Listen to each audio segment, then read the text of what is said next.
We're going to start this December 7th meeting of the Jericho Selectboard. And as usual, we start with public to be heard. If there are any issues that are not on the agenda, and that is what public is to be heard is for. Yes, sir, please step up to the microphone so we can get your name officially and Do I need to sit or stand? oh, you can sit. Oh, okay, We're good. not going to make you do that. I'm We just want- Sean Riley. I just have a few things. I've been meaning to come, mostly to get this stuff on the record. I live on River Road. River Road. Some of the things that I wanted to talk about have already been taken care of. The main one being, why is there a road through Tetro's property, but the Jersey barriers kind of solve that problem. The second big question is Dickinson two-way. Is the town ever going to do anything about that? There, years ago, we had a engineering firm do a two-way, actually a full street. Right, layout. we've had But 4 or but 5 it's studies. predicated on the amount of development that happens within the rivers, that But a property. traffic study was done at the time and determined that the intersection of Jolly's was already one of the worst intersections in all of Chittenden County. Well, not the worst. On the other hand, the idea is that, because of the development that's going to happen in the Tatro property now, it was David Villeneuve at the time, is that AOT will not put 2 stop limits that close together. Well, And it's only so supposed to be. the planning was, if you go two-way on Dickinson, there may be a way to make, that one section from Route 15 to the school one way. One of the many studies said that they were going to make Dickinson, and this is what concerns me, is there was a comment to the select board right a little around after we had the Harvest Market debacle. I had to go through that because I lived there. About when are they gonna put a stoplight at Jobs, right? And all of the studies that we've done, or that have been done by the town, and there's been at least half a dozen of them, have no, you make Dickinson two-way, you run it straight through, you put a stoplight right there. Yeah, that's all the study. And that's all of the studies, every study said that. So I just want to make sure that the town doesn't get distracted and go, oh, okay, we're gonna put a stoplight at Jolly and then forget about all of these other plans. The other thing that I'm concerned about is that every time I've talked to the select board about this, their answer is, we're waiting for Tatro, or we're waiting for Villeneuve, or we're waiting for somebody. Right, because even when I went to Act 250 way back when, and there was a plan there, the conditions that came back with Act 250 when Villeneuve was going to do some development was that, certain criteria had to be met with the development within that parcel. Before that. And I think that was when the gym was gonna go in. Yeah, I know. And then the People whole- talk about Yeah, the flooding whole of- predication on that was that the state wanted to see some effort by the town And they to said, mitigate the doing the traffic. study, the engineering study qualified for making the effort. So we've done all of these studies. Is there ever gonna be any, We hope so. I mean, it's been over 10 years. Yeah, I know. I mean, but we hope so. I mean, that's a great place for development. Peter's going Well, in first. I mean, I He's guess going in first, he's final on the first phase. Right. regardless of what Tatro does in that property, being somebody that lives in that area, and fortunately, I don't have to go to work anymore in the morning. But when I did, it's taking your life in your hands, no matter which way you go. With the school buses, with the traffic going through there, and it's only gonna get worse whether Tatro puts anything in there or not, so. Currently, the only thing, there is a way that we can do two-way between 15 and the entrance to the store that it comes. They're already doing that anyway. Yeah, they are. I mean, and that's what we can do. Just What do like- you, sorry, what do you mean? Well, you've got this, you've got the entrance, there's the exit entrance to the store off of Dickinson. Yeah, you mean like 2 feet in, or are you talking No, further? dude, No, it's basically, It's on Dickinson and people are already using it too. yeah, we that's, watch it they, go. It's like half of the, like the back. Yes. It's the It's back half of- part of the. It's Yeah. basically half of Dickinson. yeah, basically you could do two-way that way, right? Yeah, but I mean, right And they- now, from a traffic perspective. So what would it take, like, what would be the next thing there for that? I think to see some activity on the property itself, some development, because there was a number At one point, I forget what it was, but there had to be some certain amount of development, a certain amount of traffic there to trigger it. But They trigger the state putting, No, well, Or- we or have to, us. we have to make the road. Develop the road first. the plans were to make the road straight. That's. and so is that within our control or is that the state? It's our control that, Up to, you can make the whole road. I mean, anything is up to us. Yeah. And that, but getting a light there is up to the state. so we would have to do the road first and Yes. then the light could go in. And if you put the light at Jolly, which a lot of people wanted to put there, then there's nothing going to happen at Dickinson. And I think that all of the, like you said, all of Yeah. the studies that were out there said, you make it. You could go to the school and that's it. Use one way going to the new River Road. And then put the light at Dickinson, which means everybody that comes down River Road just goes straight like they used to be able to do.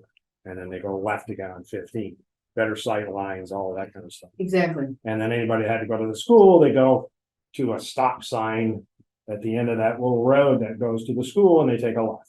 But they have to come back out and go the other way.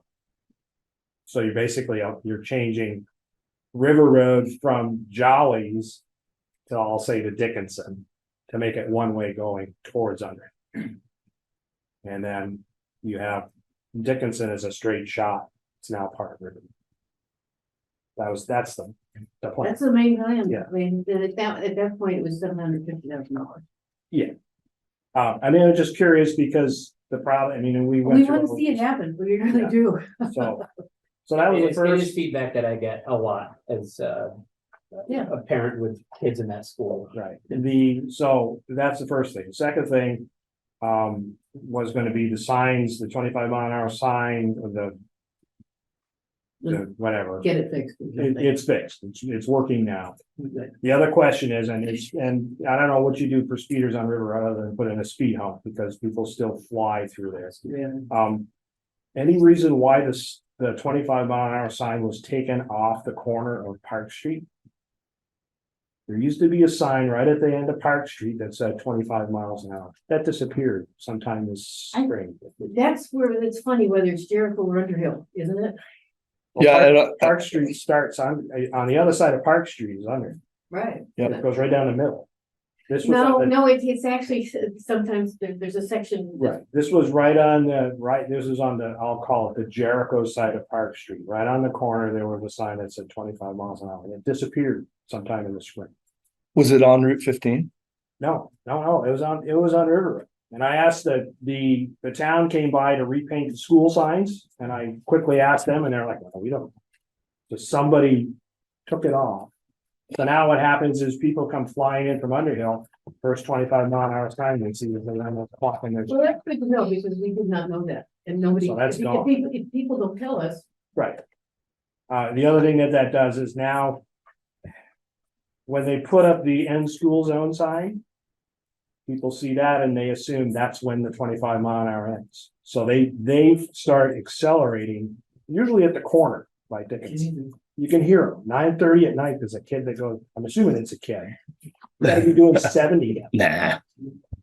So you're gonna have to, if there's gonna be development in Tetros, even if there isn't, you're gonna have to be putting speed bumps up on it. Because people will not slow down otherwise. I know, I mean, Even the school buses do 42. Which leads me to one other thing, the CCTA bus. It never leaves River Road, it pulls off onto the sidewalk to pick up people, and it's chewing up the side of the road, throws mud and they don't go into the parking lot. And the town's already repaired what they destroyed before, they did that last year, and they're working their way up the road. So I think somebody from the town needs to tell CCTA. Yeah. You gotta use that big parking lot to turn around and pick up your people. that's what they're supposed to do. And the last thing I had was, when will the crosswalk be fixed? The blinking light that somebody took out in front of the market? I've got, actually, Fletcher, can you hear? Yes, I can hear. Hey, do you have any idea when the that replacement blinking light that was taken out, the crosswalk near the market will be back to us. We're waiting on a new one to show up right now. Any idea when? I do not have a date, no. Yeah, I know it's been ordered. Well, I mean, I saw there was a stake out there today when I went Yeah. through, so it looked like somebody was looking at it. Yeah, anything flashing sign related, we've had lots of supply chain issues. The other question is, and I know that there's plans for well, for whatever reason, there's plans for a sidewalk on the other side of the road, which I don't get. Any chance you could put one of those things up over by the church? Which is now the hydroponics place. There's supposed to be a crosswalk. There's entrances on either side. Oh, of the you're asking- sidewalk. Crosswalk, you're There's asking? no crosswalk there painted in the road. That's a state highway. Yeah, no, I get that. Right. But what I'm saying is that, I mean, the set of those two lights, whatever they cost, has got to be a lot cheaper than $400 and something thousand to put a sidewalk in all the way down the other side of the road. And that's all you really need to have people go around the block. Because having that blinking light in front of the store means I can actually cross 15. Depending on the time of day, you could be standing there for Yeah, that's something we have to talk to you 15, 20 about. minutes. For a Yeah, long time, they undoubtedly. were, didn't let you do that, and now they're much more flexible because. Well, I mean, it's interesting because when Jericho put in the sidewalk, there's a cross right by that church. There's a pad on either side. There's signs that warn that there's a crosswalk ahead. But the state never painted the cross. But if we had one of those, then you basically could go all the way and use that whole sidewalk. And not worry about taking your life in your hands trying to cross the field. Yeah. That's all I had. Well, thank you very much. Sean, do you have an email address I could reach you? Yeah. All right. I'll scratch it down.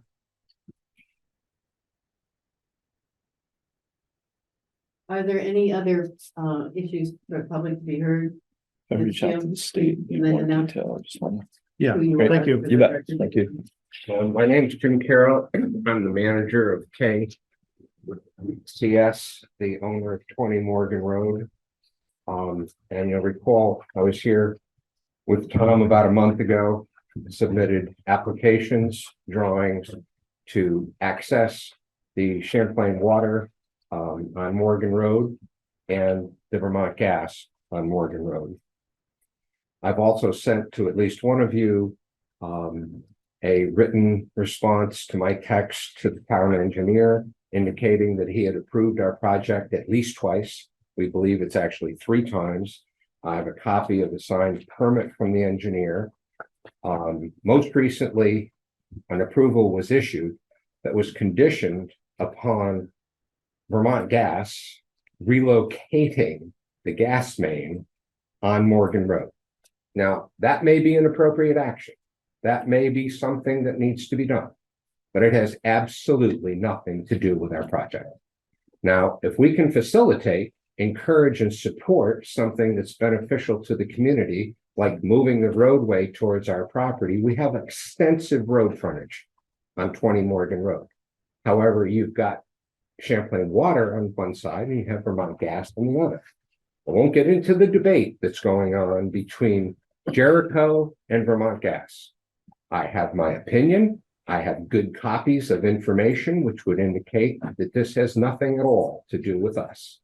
But our permit and our access to that right of way, an essential service for the preservation of property, consistent with the resolution of this board to support housing in the town of Jericho, support the grand list, is being undermined and contradicted by conditions that were placed in our permit. From everything we can tell, from search of the minutes, from process and everything else, the only party that's authorized to act on behalf of the town of Jericho is the town of Jericho Select Board. There is not a foreman or an official person in charge of public works. So we're asking you to, as soon as possible, correct the deficiencies in that permit, which is attempting to leverage Vermont gas by using our project as some form of leverage. Now, it's not that well written, but it's obvious that someone spent a lot of time on it. And it has absolutely nothing to do with us. So here's a formal written request that the select board take charge of this matter and relieve us of the burden that's interfering. Well, if you're gonna do that, then Anything to help, Jim. I appreciate that. But this is an incredibly serious matter when I brought it in front of the board a month ago. And I can't even begin to tell you how many tens of thousands of dollars that have been wasted interfering with the development of the missing middle, workforce housing, whatever you want to call it. I don't think this is the way the town of Jericho wants to treat people that are trying to do what the community has asked for. We believe you have the authority. We think the facts are clear. We know people have been involved. It appears as though some people have an agenda that is trying to be manipulative of the process, and it's adverse to the interests of the community. I appreciate your patience. We're happy to answer any questions. Tom has been my ambassador. He's been deeply involved, as have others. The only thing I'd like to add is that this whole process for the water permit and the gas permit started in October. Now it's December 7th. I've got a signed copy here from the town engineer, and it's dated November 6th. This is a copy. We gave our narrative and scope of the project. This professional engineer agreed to it, signed it. Then I was later given the next day a directive, hold off. The town wants to have a little more information on it before we release that to you. You can use the water portion, which we had to go through a lengthy process requiring documents, mandating documents that didn't even exist. And then later having said, oh, sorry that we had to put you through another 3 weeks of delays for something that didn't exist. Now comes the gas permit. We provided the technical drawings and the construction details that were asked of us. That was the only thing holding this permit back. Now we're a month past and a new title or a new spin has developed, which has nothing to do with our gas main. The conditional notes on our permit, the most recent one, has feel free, Vermont Gas, to connect your customer. That's your customer. But the note said, if you do, you have to deal with the town in relocating the gas main. Vermont Gas clearly does not want to open its burden of a 5-mile gas line. This condition was so poorly written, it didn't give a scope of a definition. It didn't give a time frame. It didn't require a signature from Vermont Gas. So you're asking Vermont Gas to take on this burden that could be any time frame, any scope. That language has to be removed from our permit and let us get our gas hooked up. Everybody gave us the green light. The only person that didn't give us the green light is this conditional language nonsense. We ask that this please be removed and so we can proceed forward. We're going into week 7 of this process and we would like to have this resolved. Thank you. I would add, we are the only parties that we can find in any public record that's been subjected to this. And I think that's a serious violation of due process and our rights. And I'd like to see it corrected and corrected quickly. This weekend would be too late. We want to be in the right of way Monday. Jim, I may have questions for you. Sir. Any question? Because we understand the permit has been issued and it's between you and Vermont Gas. Absolutely not. I have a question. Have you read the permit? I've looked at, I followed the whole Have thing. you read the conditional notes? I read the conditional note. I know where it's at. My question to you is this. Is it normal to have a gas line go down the middle of a road? Under certain circumstances, it is. Number one, this is a federal project done in partnership with Vermont Gas and the town of Jericho. The permits were issued and signed by Adam McGee, the then. Yeah. I just want to know if it's normal, that's all. I understand there's also. They always, to answer your question, they always cross rights of way. when conditions prevent it being outside of the traveled right of way, which I think is really what your question is, because they always prefer to be outside of the traveled way so that they can do the repairs in a safer, without interfering with the infrastructure. So their preference is always to be outside of the right of way. Just for clarity. And you know that better than anybody. Is the gas connected? Yeah. Is your service connected to the main? We are not allowed to enter the town right away, and the thermocoupling is not installed. Okay. Everybody's got a shovel ready, Okay. but Vermont Gas says we So- can't touch this So camera. you're tied to resolving whatever issues Vermont Gas, how they lay their line, so on. That's what the holdup is. Plain and simple, right? No, ours is. That was written into our approval. That's- You're correct. I'm correct. The only thing holding you up is the issues between Vermont Gas and the placement of the line in the road, correct? No, it is not. Between the. Let me handle Okay, this one. sure. It is not. Vermont Gas will hook it up tomorrow. To us. They will hook it up to us tomorrow. Mhm. The town road crew said, you can do it tomorrow. Okay. Based on weather conditions, we have supplied ample feedback of the way and the method and the materials that we're going to use because of the condition. There's nothing holding it back because of the placement of that line. Everybody else on the street is, Vermont Gas said, we can hook you up tomorrow. Okay. And to answer your question, you're asking the builders what the proper placement of a gas line is. Have you asked Vermont Gas yourself? I will say that I think they are two separate issues. Absolutely. And I think we do need to look at this maybe later today. Yeah, I had read the permit and it was something that I was going to ask about in executive sessions. It's goes into legal stuff. I would agree with you, Eric. Yeah. There's Yeah. the discussion of the town of Jericho and Vermont Gas is between us. Right. Yeah, I agree. I asked that question in public because I do want to point out that you're attacking the town for this, and I understand the frustration. I understand you're trying to get heat there. I understand you're trying to do the right thing. I get it. Really?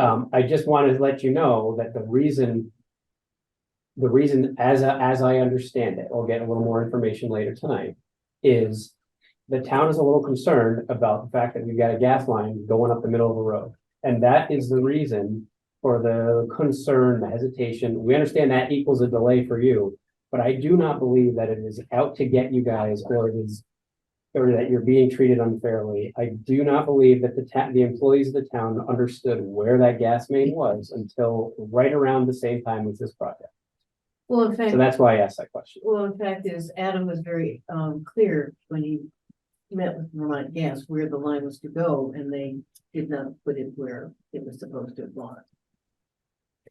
All I can say to you is that I'm not talking about the project, I'm talking as a citizen of the town of Jericho. There are manuals and processes to how you're to maintain roads, how you're to deal with infrastructure. And during the construction of a project, the party whose right of way or land is being used has a burden of doing inspections and consulting on it to make sure that it's done satisfactory.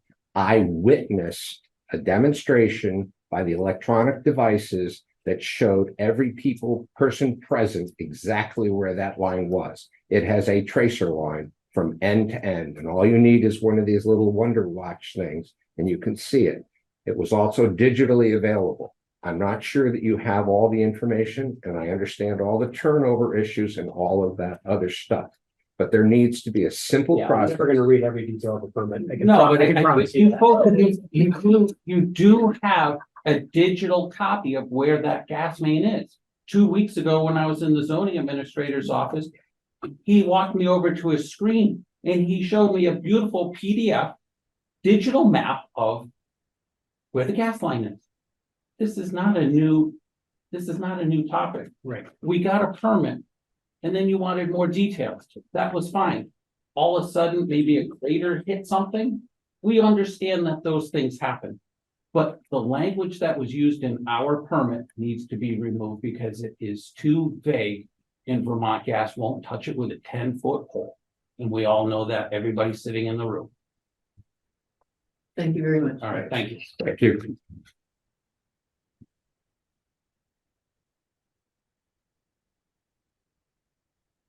Is there any other issues in public to be heard, and these are for items that are not on the agenda?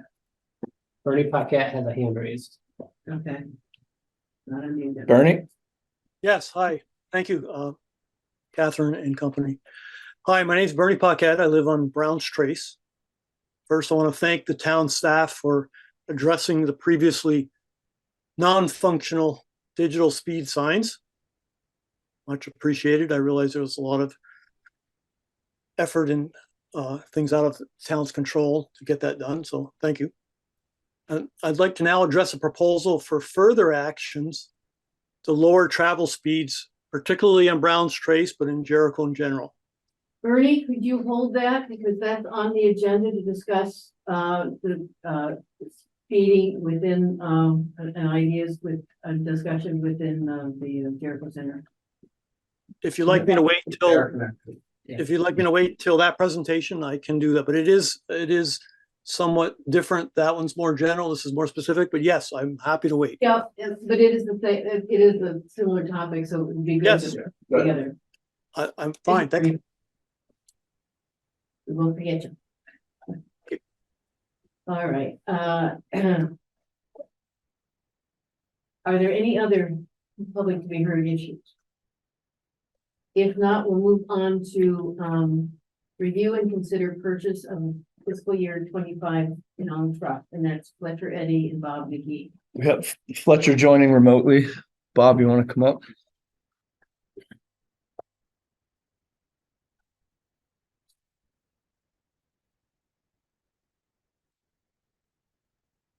Okay, so I didn't really know what the questions were.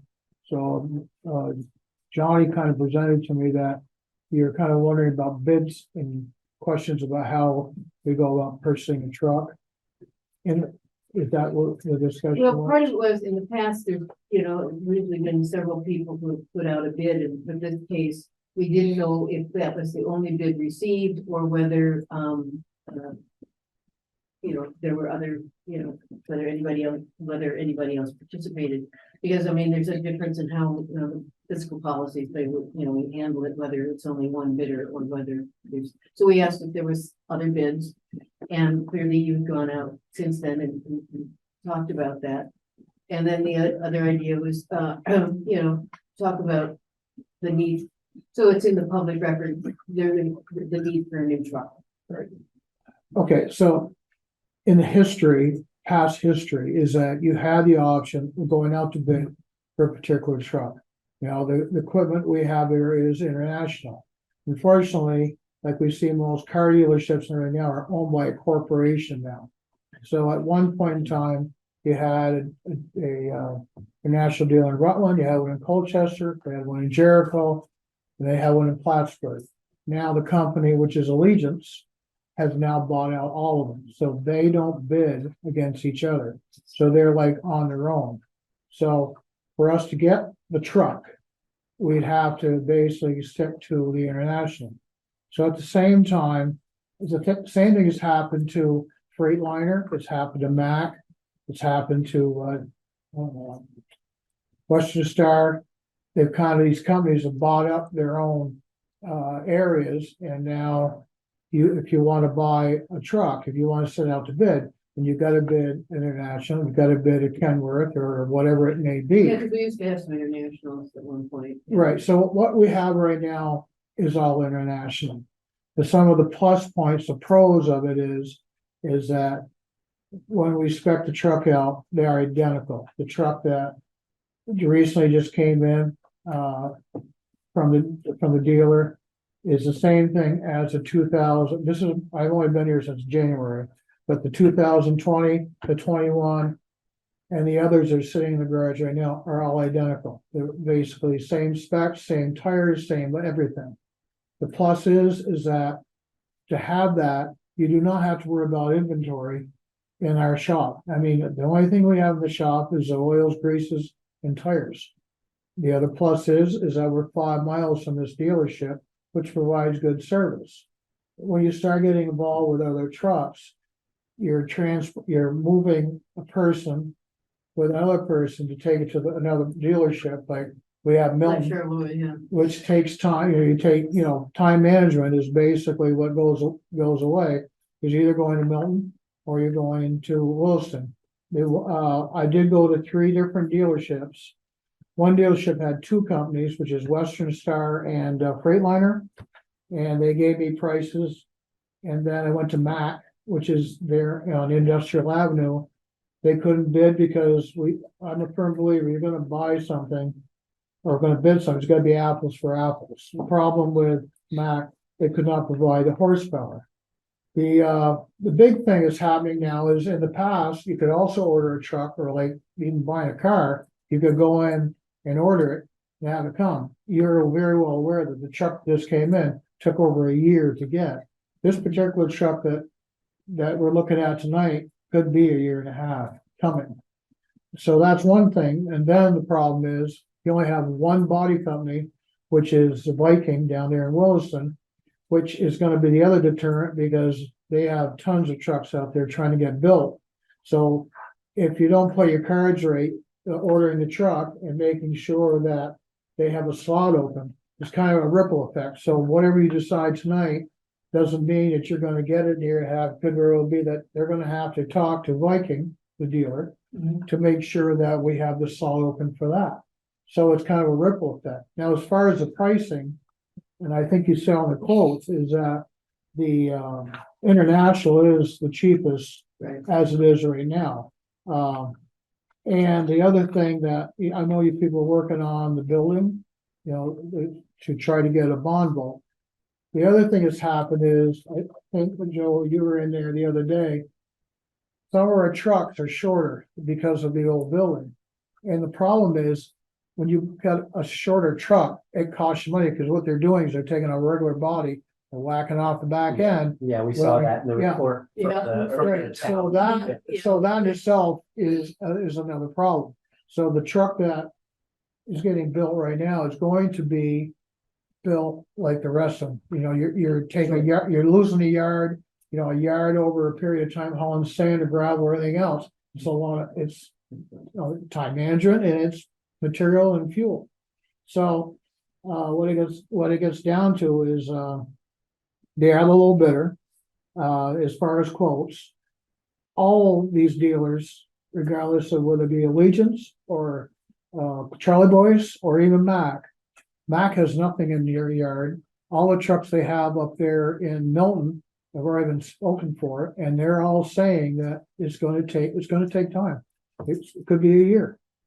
They're warned. Everybody's been warned that trucks are not something you can get off the lot anymore, like the old days. You could see a red truck and be, a lot, like when Clark's is around, they used to have trucks built similar to what town specs were, whether it be Colchester, Until Jericho, whatever. Now that's not happening.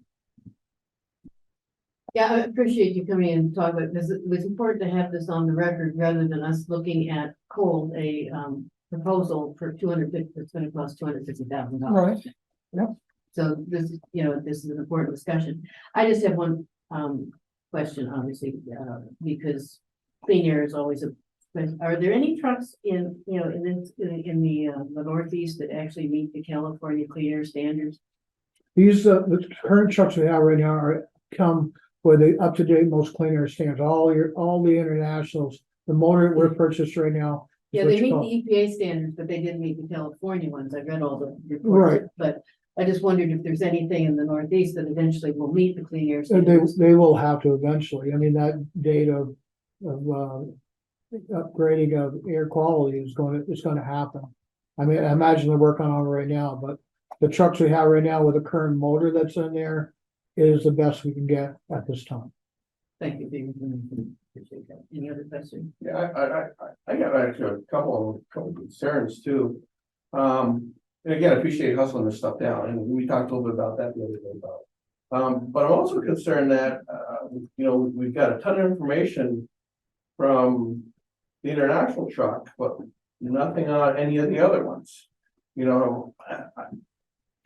Again, usually you like to see an RFP solicited and we get bids and this is the truck, this is the environmental, This is the warranty, these are the possibilities or options for the warranty. Yeah.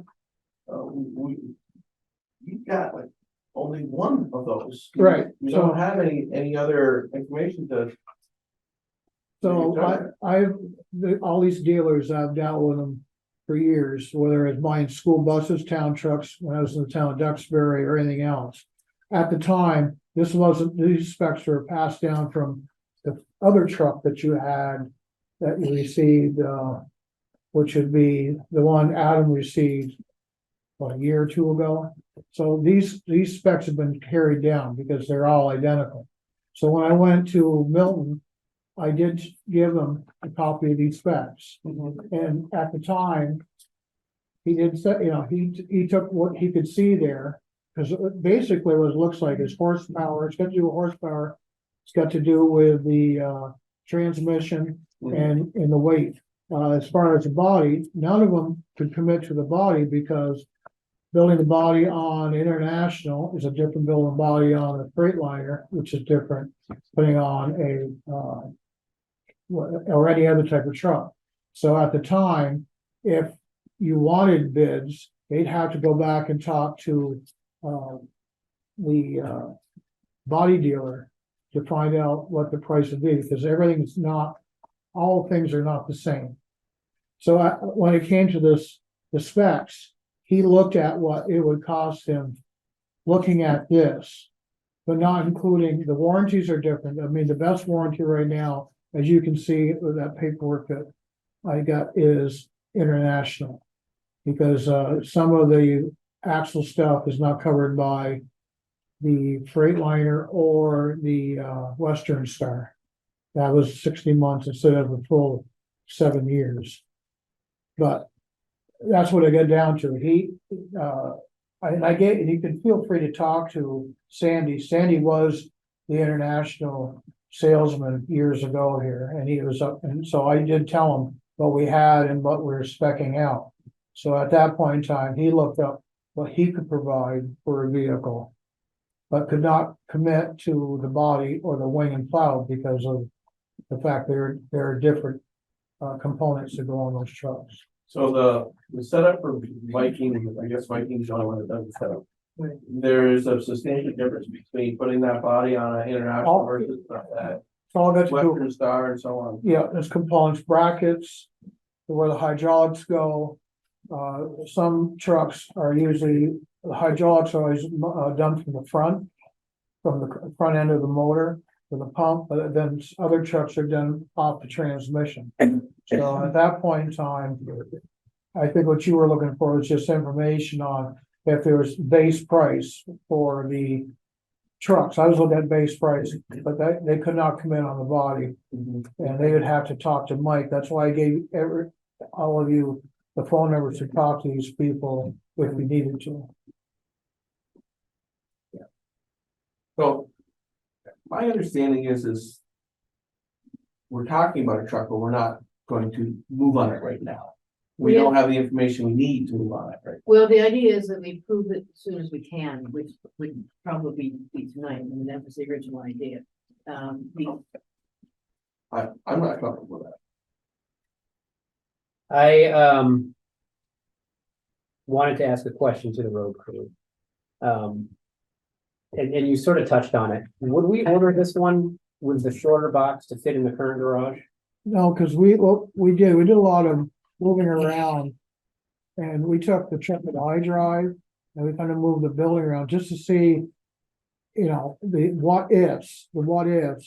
The vote didn't go through with the bond vote. That we did put one of our longer trucks in that bay, in those bays. It's tight. There's no ways about it. Okay, Well, so you're ordering it with The long because the body. modification to it costs us more money and then it's. No, the one that you had to hold on, this one that you were talking about tonight was for the shorter truck. Okay, And with now going to the longer truck, I think you'll find there'll be some even more savings on that. yeah, Because because they I don't have heard, to at least the cut- report we got back from the Matt Young, who did the report in the garage, he had a number in that report of how much extra we spent on the truck to get the shorter bed, and so. Yeah, My question is this, so thank you for that. My question to the road crew, is how much would it put you back if we waited a year? Or waited till after town meeting. And I'm asking that, I want your true answer, like, I'm not looking, you guys need the right equipment to do your jobs. My concern is the budget. We're a little scared about the budget, you know, all the rhetoric from Montpelier and all this. We're getting ready to ask the town to consider, I don't know how public we've been with the number we're getting ready to ask them to approve, and I'm just wondering if we could push that into the 26 budget, what would that do to your crew? Like, how much risk does that add to the town with the existing trucks? Okay, so there's three things. First thing is that you're on a rotation of 7 years. And now right now we have a truck that it needs to be replaced. It's cost us way over almost $18,000 the last 6 months. And it's because The warranty's up on that one. it never had a warranty. They never bought it.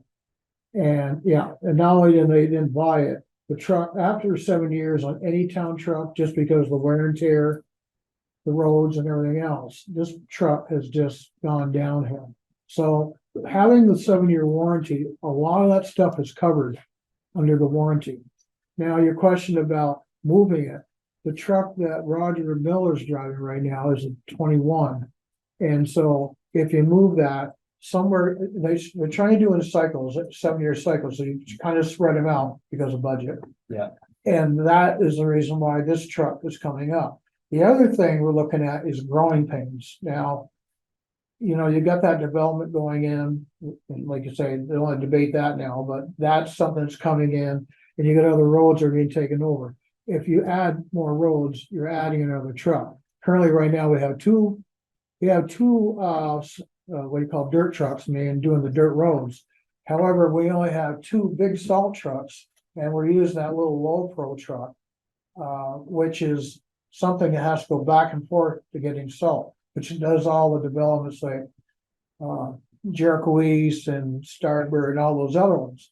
So the intent is to get that truck to go be a big one, to more or less save ourselves and travel back and forth, and knowing that we'd have that extra material and the fact that we stay within the cycle part of replacement, because down the road, and we know, I mean, I totally agree. I wouldn't be typically looking to disrupt that cycle and whatever, but boy, if there's a year I'm gonna do it, it's gonna be the one where we're asking taxpayers for $4.5 million bond. You know what I mean? Right, no, I understand.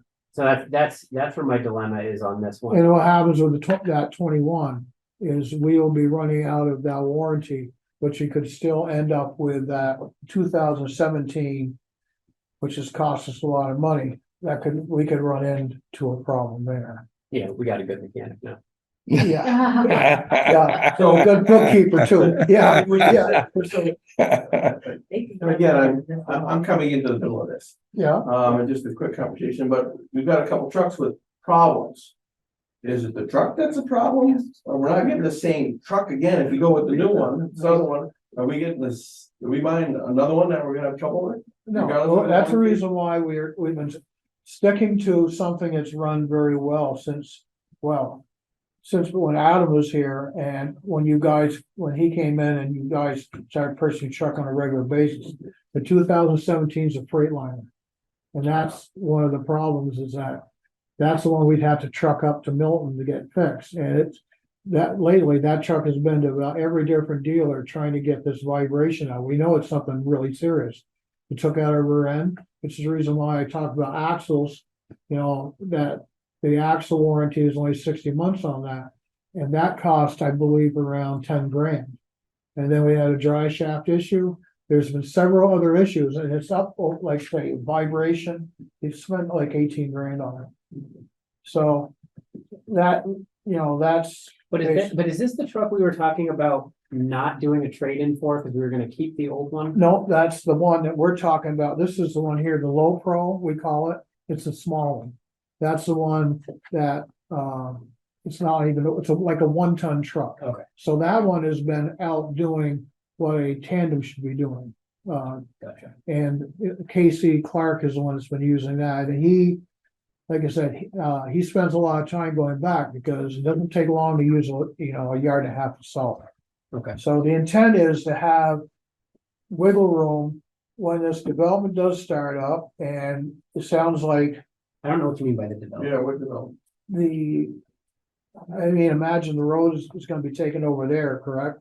You don't know yet, but if it happens, or somebody else wants the road taken over, Oh, yeah, there's the development. Black Walnut. Rivers, Rivers. Sure. yeah, it's just a matter of time, so that's the reason why this other truck comes in, and then I do believe that you're good till after 2026, if I look at the dates and look at the information I've seen on the computer, that you're gonna have a breather, and then you're gonna go back into start going back to replacement, because the way I see right now, the only thing that's gotta be replaced coming up will be the pickup truck. And, that can come or go. One of the things I don't want to press you on is a backhoe, which that will be in your next agenda, because we got problems. But John told me, listen, bring it up, right? Fluff it up, bring it up to you, but he'll have the information to give to you. And I've got lots of prices, and I got an analysis still, so of the current background. Fletcher, did you have, so thank you for those comments, Bob. Fletcher, did you have any comments on my divisive question about if we waited another year? Again, I'm not looking to upset the road crew. We need you guys staying happy, but. Oh, yeah, I understand what you're saying. It's a tough. Sorry, go ahead. It is a tough one. The low pro being the size it is and the size of our routes is pushing on that small of a truck to do it in an efficient manner and a safe manner. Because when you do run low on salt, the hills then become an issue. We don't have many hills in Jericho. No, there's no hills at all. Other point of clarification, this is just to order the truck. We're not purchasing the truck yet. Yeah, but Well, you yeah, can't put the order in and not pay for it. Well, Right, yeah, but you want to order, so this is, you're right, but- so Eric's got a This is point what- there. You gotta order it. We do not know when it's gonna come in, you don't have to pay for it. until it Understood, comes so in. it's, yeah, it may not even hit But what if it next comes in year's. early?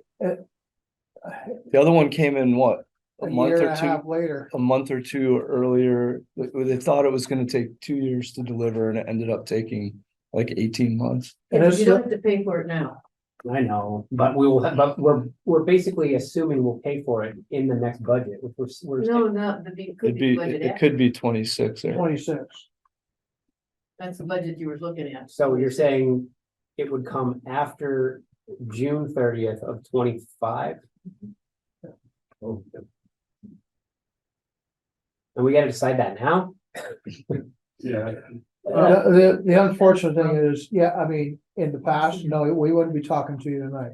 But the problem now is the fact that you've got a long time Supply frame in the supply chain. They're coming out of Mexico. It's got a lot to do with how they come in. Some may come in from the border so much every year, and the other ones are built in different parts of the United Maybe States. you order one every year and then sell it. Leave cash that don't plan 2 years ahead. you little know? side Add a hustle. little 50 grand in There's a there. hand up back there. Could you Well- stand up?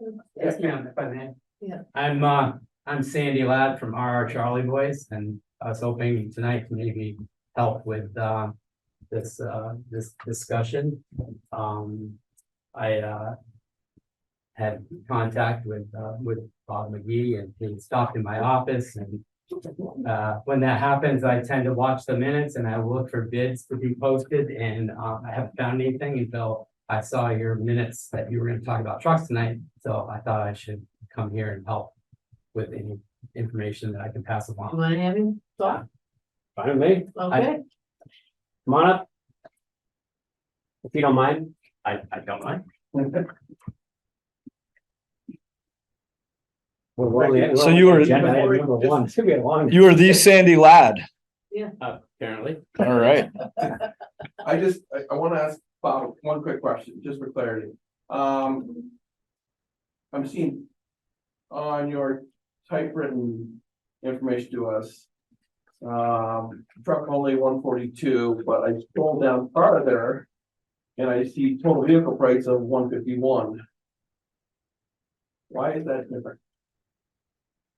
On which, one fifty, So you're typed out thing, the Alliance truck, 142K, Yeah. bill 226, but when I scroll down, sheet one, two, On the other sheet sheet, yeah. 3, it's the total vehicle price of 151. I only gave you two pieces of paper. Had a Well, that was legislative. the original, the one that he's referring Oh, to. I see, this is before me, Okay, all right, sorry. all right, that's fine. Yeah. That's good, so it's a new, it's a Okay, better so, price. okay. Yeah, no, So we have that, some uncertainty there too, okay. That's okay. All right, sorry. That's all right. So I was looking forward to seeing we did or an RFP come out and seeing that, so that's why I thought I should attend. And I wasn't sure if I missed it or if there wasn't one that put out. I know I did give Bob a budget number, but that clearly was just a budget number. And I don't have the detailed specs, but I have sold the town of Jericho 3 freight liners previously, have a pretty good idea what your specs are. I certainly have those together. If you would like a sealed bid tonight, I can offer that to you if that's would be helpful. If you have decided not to put this out to bid, and you are just going to purchase directly from your local dealer, I can respect that too. I just wanted to know what your plans were. This evening. So you have a sealed bid with you? I can provide that, yes. I think we should take the sealed bid and then talk about it in executive session. That's what we used to do. Yeah, that's what I was expecting and not to diss on you, Bob. Oh, no. That's what I was kind of expecting with an RFP or a sealed bid to come out. If and we, that's if why we were to I'm get this, do you have any comments to Bob's legitimate concerns about trucking over to? I'm sorry, I forget where Charlevoix is. It's Is in it- Milton, is we're it- about okay. 25 minutes, 30 minutes. from Yeah. here. And I would refer you to take a look back at what the maintenance records were on the 3 freight liners you had. And I think the maintenance and the downtime was very good, and I wouldn't expect you to have a lot of traveling to Milton, but it does happen, especially on a 2017 truck. Can you run our guys because back? Those Send are up- courtesy. If we send up just one, can you run our guys back? Do you have a courtesy truck? We do Like have, King Chevrolet. we do have company vehicles that we can allow you to come back with, so that is certainly an option.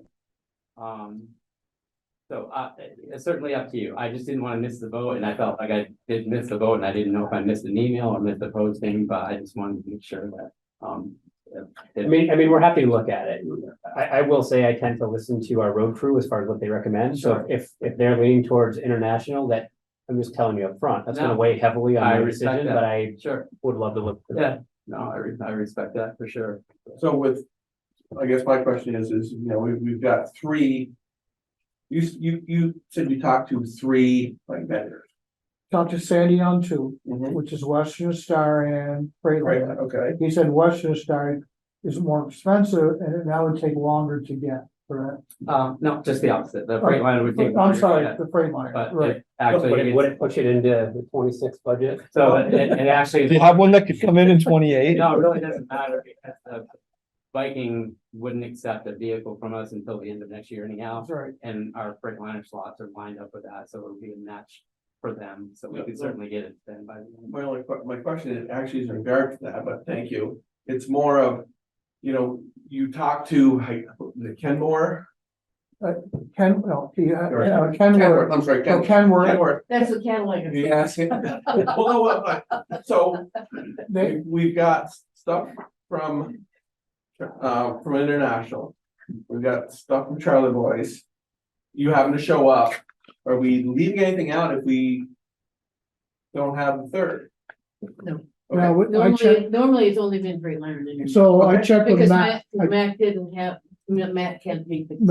Mac was totally, we wanted a certain horsepower and they couldn't provide it. And they were gonna send a quote, what it was gonna cost for the initial truck, but he said the same thing as Sandy would say, is that they would have to go to Mike at Viking to make sure that that everything's compatible to that particular vehicle, because there are different components.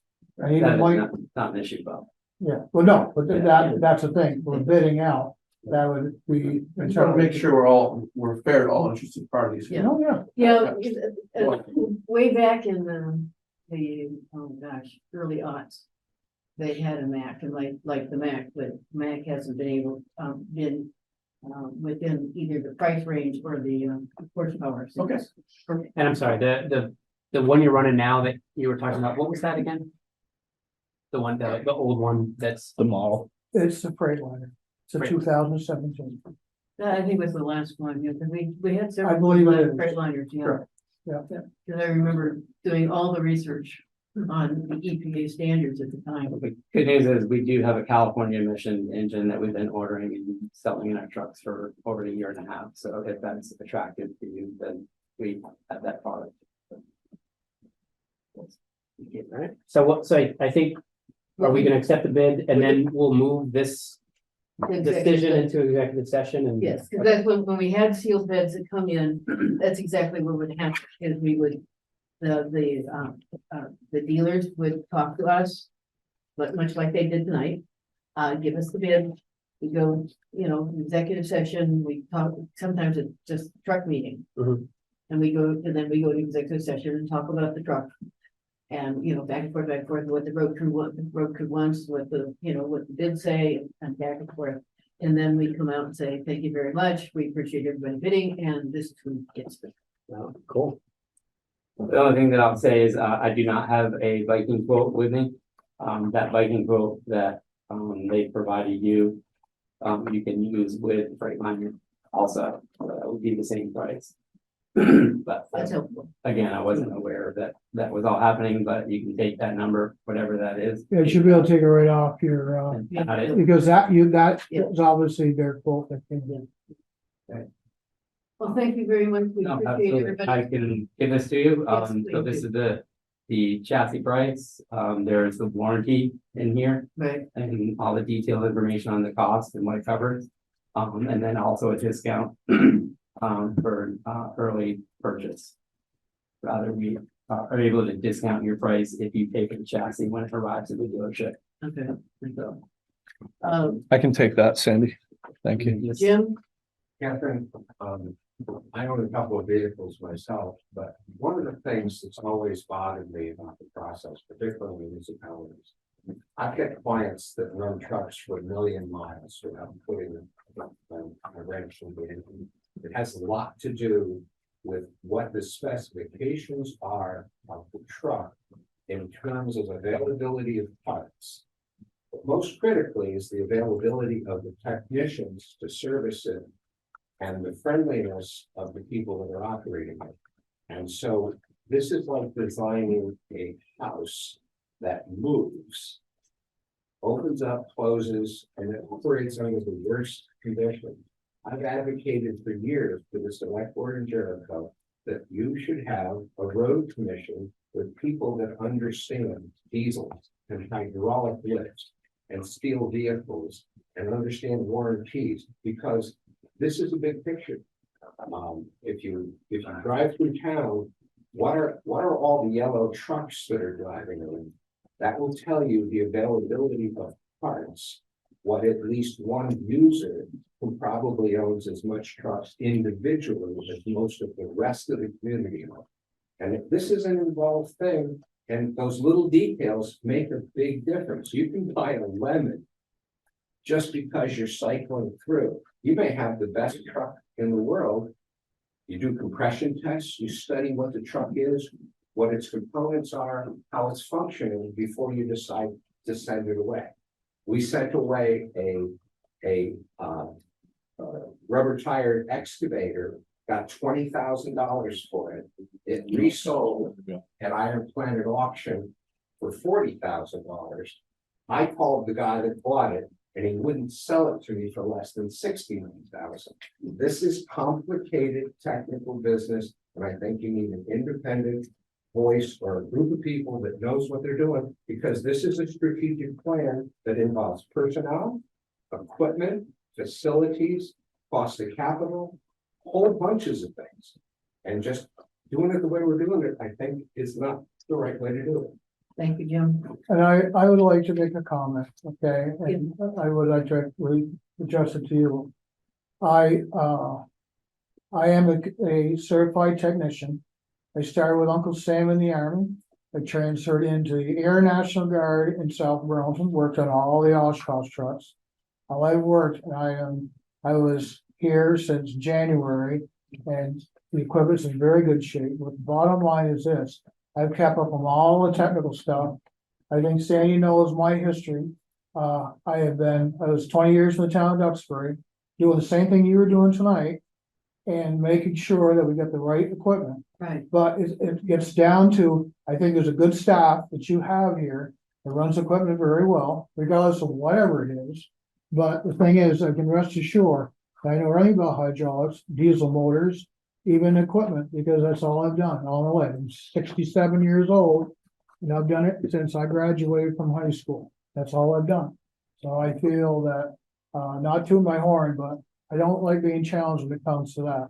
I came here because you people didn't have a crew. You had 3 people, but it's supposed to be a 6-man crew. So I came here to help, Right. you know, and that's basically what it's all about. And my maintenance background succeeds everything of what I've done in the past. Yeah, we really do appreciate the work and the staff we have. There's no question about it. Especially for the next 5 months. Thanks. They're all hard. But we appreciate you taking your time to come here and do that. The same thing. And put this together. Yeah. Yep. Thank you for Because allowing really, you know, you do have to spec it out. I understand, because I'm Okay, so stay tuned for Next meeting. next, or sooner than that. No, he's talking about the next, the backhoe. next Oh, thing he's gonna be. Oh, Yeah. the back- Thank you. Sandy, you bet. Good to see you. Yeah, I know. Thanks, Fletcher. That's why we need to garage, it's a maintenance facility, not a Yeah. garage. Thank you. Thank you. Thanks, Bob. Okay. Fascinating stuff. I'll tell you, that was one of my first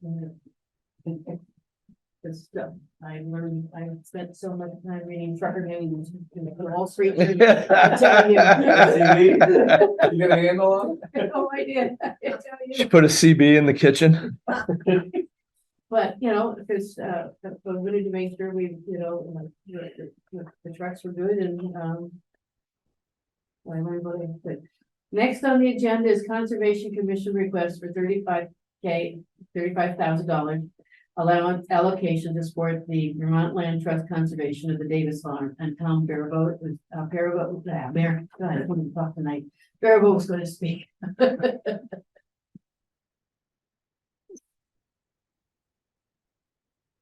evening, everybody. Thanks How are for you?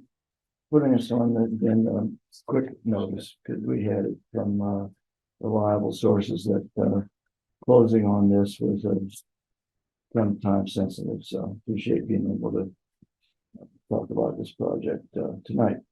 So I know from prior decisions by the board that when the request for money from CRF or the Conservation Reserve Fund is proposed, you have charged my committee with evaluating the application, which is something that's posted on the town website. So the applicants can request consideration for funding based on general criteria, on natural resource criteria, agricultural criteria, and historic. So the voting members in our committee looked at all 4 of those criteria in separate from the way we've done it in the past, which is in-person meetings with the applicants. So the way we did this time around was we have a scoring rubric. We discuss things that come up that might represent either questions or conflict of interest or whatever. And then each of the members evaluated the proposal that I set before you guys last week independently, and then we collated the results. So the criteria that we scored upon had a maximum value of 80 points. And the average of our voting members turned out to be just under 71 points out of 80. So based on that, we'd like to recommend that the board fully fund the $35,000 request for CRF money. And we have additional information available. We've got some of the other backers of the project here tonight if you want to ask any questions of them, and how and we also have the applicant. So I'd be happy to step aside and let any of those people. Yeah, because I understand speak to that the issue is because it's taken so long, the original appraisal expired and we get a new one. Right. And it came in significantly higher than the first one, which is why we've got the gap now. Right. And the applicants have agreed to take a bit of a loss in return so that we can move the process forward. So the ask is to come out of the conservation fund that's already there, not out of any additional budget. This is basically Tom asking permission to use the budget in the way Tom sees. Well, it's not Is his that right? budget, it's the reserve fund, the conservation reserve fund, but it can come out of our reserve funds. It's not, Reserve fund, not budget. not whatever. But it is there, and it's so it's a, even if you saw it in the budget, even if you saw it in the town report, the audit, Expenses, yeah, it would be. it would be a wash. It's allocated under the Conservation Commission purview, pending your approval of those allocations. Got it. So I guess my question is this. This area is already gonna be, my understanding from the DRB approval, that this is conserved land, period. It's part of open space. The legals, because of the approval of this subdivision, that land's already being conserved. It has to be. The DRB said it had to be. It can't be developed or whatever. So I guess I'm a little confused that if it's already being preserved that way, the restrictions because of the approval, 35,000 is for what? What is the town? Well, you bring up an interesting point, Joe, that the definition of conserved versus a conditional approval of a PRD, which creates common land, that doesn't amount to a perpetual conservation easement. And so It reminds me of the Mott's Farm, right? Like It's 180 acres. rather it's than perfect, just it's you. perpetuity, right? It's right. Well, my understanding that because this was agricultural and it was tied to other benefactors that it was going to be, and I thought that's what I think the DRB specified, that the legals had to reflect that. So this is, it's taken this long to get this far, to get to those legals. Okay. So well, again, I'm going back to this. For the 35,000, what does the town of Jericho residents pick up because of this? What is the benefit to the town as a whole? It becomes perpetually preserved, it stays agriculture. It will stay agriculture forever. Even if a farm doesn't succeed? Well, they're not planning on it, but Oh, I know, but but the Vermont Land Trust itself, if this farmer doesn't succeed, it goes, a new farmer can come in because it will stay perpetual, just like we just did with the Hunt property. Okay. But is there, I see you mentioned the old railroad trail, we possibly get a connection for maybe a path through there. Right. We wouldn't have to buy that. Right. If you did just a path there. So that's, I see that as a plus, but as far as that, the land is still just conserved for farming and view. Right, there won't be town trails on it, there won't be a town park on it, so it is reserved for farming only, so the Vermont residents get to drive down Silly Hill Road and see just, it's always farmland. That's the benefit to the town. Well. Perhaps I'm not qualified to address that. Maybe our land trust representatives could give a broader perspective, because to me, that seems like a perfectly bona fide reason to do it. I'm not disagreeing with you. What I'm asking, is that the intent? That's the 35,000 land trust. That's the benefit to the town, is the appearance of this farm stays that. Am I correct? It stays that way? Yeah, you wanna come up to the table? sir? Yeah, please, some. Yeah, You got something to offer, you can please. probably hear me from here. I'm Al Carnett with Vermont Land Trust. And Gary can probably help me, or Libby, any of us, but I think you're right, Joe. I'm not disagreeing with you. I mean, I think that's a huge benefit. The other benefit is to try to keep some agriculture going in Jericho. You know, that may be a little more intangible about having a local farm always there and available for farming. But you're right, it's the scenic piece as well. That's the benefit, you know, Yeah. you know, if you preserve something and it's a town park, like Mom's, whatever, we get trails, we get hiking, walking. Right. Here, you're not gonna get that, because again, we got cows on it. Right, you're getting the small trail through the old rail. Small trail, so the benefit is we get to see, and believe me, I laugh all you want, but I take my dog down that road just to see what he thinks is big dogs. All right, so I like the view. Laugh all you want, but he thinks it's a big dog. So, but I just, when we look at the expenditure, I kind of want to know what the benefit is for our residents. Absolutely. Yeah, I'd like like to the add hunt one other farm, thing. because they're gonna, like the hunt property, because it's farmed. You know, you've got the food hub now talking, you know, and resilience and sustainability, having more food closer to home. There's a lot of people who buy his milk. Yeah, oh, yeah. There's other spin-offs that, you know, we don't need to quantify, but it's hard to quantify actually. Well, and I think it's important to note that in the survey of, especially if the planning commission did for the new town plan, preserving open space is a pretty big deal to a lot of residents.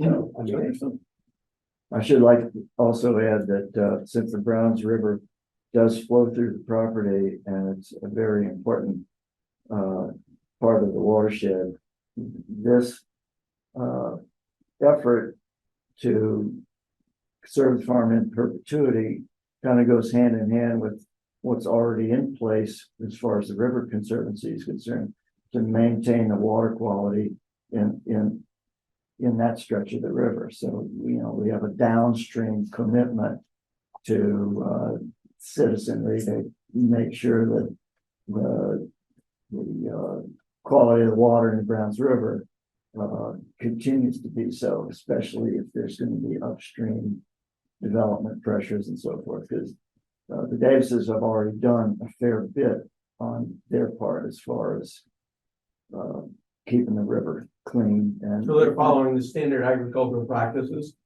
for buffers and so on. That's a And big beyond, plus. and beyond. That's a big plus, because as I said before, the majority of our stormwater pollution, unfortunately, is still Vermont, still comes from agriculture. And so those who are doing what they're supposed to has the biggest impact on our water quality.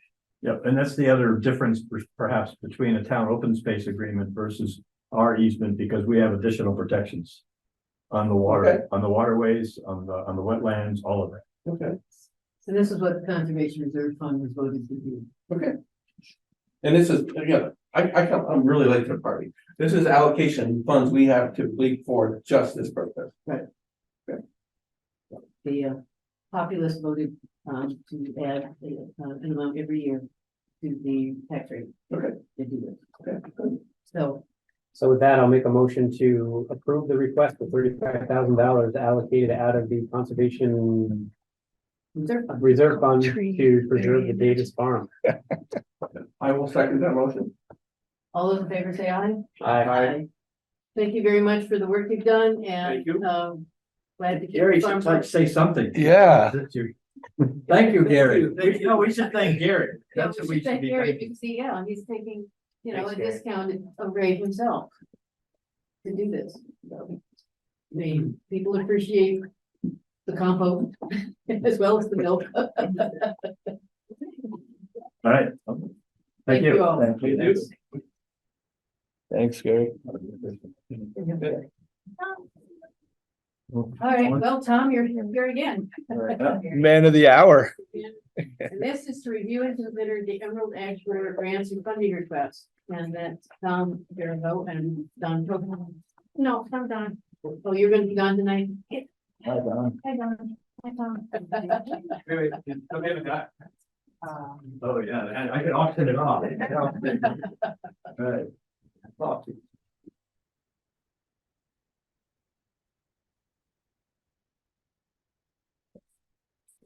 here. So you're still working on the survey of all the ash trees, basically, right? Well, we've done Well- basically nothing except talk about having to do it. Oh, okay. Is it not okay? I'll give me a sec. I'll do Oh, it. what happened? What are you trying to do, John? I'm trying to share the document on the screen. Click that. There we go. So the board accepted a preparedness program earlier this year that has since recently been updated to reflect some of the cost estimates that are based on what some of the other towns in our area have come across with their work on controlling Sure. dead and dying ash trees due to this infestation that has cropped up in Vermont. Oh, great. Thanks. So Department of Forest Parks and Recreation has a urban and community forest grant program, and there are two. So if you want to go through. I'm sorry. I mean, so these are the recommendations. These are not all of the recommendations, but these are 3 that I pulled out. That are in the preparedness plan. And they are directly related to what we're about to propose, which is the grant application. So first, as Tom said, is conduct a roadside ash inventory. Then find money to pay for it and implement a plan to remove the trees. So we can go to the next one. So the Vermont Urban and Community Forestry Program has several grants open right now, and we're eligible for 2. The first one is called Growing Urban Forests in the Face of Emerald Ash Borer. And that one we could get awarded up to $50,000. It does have a cost share requirement, so we would have to contribute to 1-to-1 match. The second one is called Communities Caring for Canopy. And that one is smaller. We could get up to $20,000, but it's basically same kind of cost share requirement. And both of them, the work has to be done by October of 2025. So we have a while to get it done. So basically, we're here to at least make the board aware that committing to these grant proposals more or less ties the town to providing the match. And the match doesn't have to be cash only. It could be in kind in terms of road crew time, equipment, volunteer work. But we just want to make sure that we're not just idly fishing for something that the board isn't going to back with matching funds. So that makes it a little bit nicer of a deal. It sure does. Yeah, Yeah. when you have, when you get to, you can do it in time. Yeah, You can go to the next slide. Oh, I'm sorry. we'll just send John out there for 6 months. On most days, that would be great. Yeah. This is from the report, and as Tom said, Don just updated the numbers, but his estimate, is that we have 62 miles of roads in Jericho. And there's a range of what he thinks it will cost, to do this whole project over the next, several years, which is anywhere from just under 300,000 to 450,000, and that's kind of depends on the size of the trees and the condition they're in and things like that, but it's quite a large amount of money. So next. Sabina, just before we move on, so Don had forwarded an updated plan that included these estimates. The original were closer to 600,000, correct? Over 500. Right. So I just wanted to put that And some of in his perspective. are based on the fact that he just went through this process in Underhill, and so now he has the opportunity of, looking back on it with hindsight, and so he was able to go back into the document that he gave to the select board earlier this year and sort of redo the numbers based on what he now knows. Since Underhill has got a lot of, space Very that's similar. similar. Okay, next slide. So the first grant, related specifically to Emerald Ash Borer has criteria, where Oh, I'm sorry. The work has to be done within a 1 mile radius of a designated village center, or a designated area. In our case, it's village center. So Don, made us a map so that you all could see what a 1 mile radius looks like in terms of our village centers. And you can see it actually covers quite a fair amount of land. And I talked to him this afternoon, and he said his best guesstimate is that would get us about 50% of the way. Well, towards that's our- also the most likely areas of liability because it's within people taking walks and things like that. Right, right. And I this think- is, now this is just in the town Town rights right of away. Right. It's not on private Right, but this, land but that if might it falls border on a car or falls on somebody from the town right away, that's a significant safety issue for the town. Right. So that's the first grant, and so we would use the funding to not only cut the ash trees, but there's a component of that grant which requires you to replant trees. Not necessarily in the same hole that you cut the tree out of, but in that zone, and it could be in a park, it could be like on the green. If we took trees somewhere in that area, we could put them on the green. So there's flexibility in where you plant them. And you can and they don't have to be ash trees. no, they could not be ash trees. So you have to submit a list of your proposed trees and, explain how you're gonna do it all. But anyway, no more ash trees, sadly. Okay, so that's the first grant. And then the second one is what they're calling a canopy grant.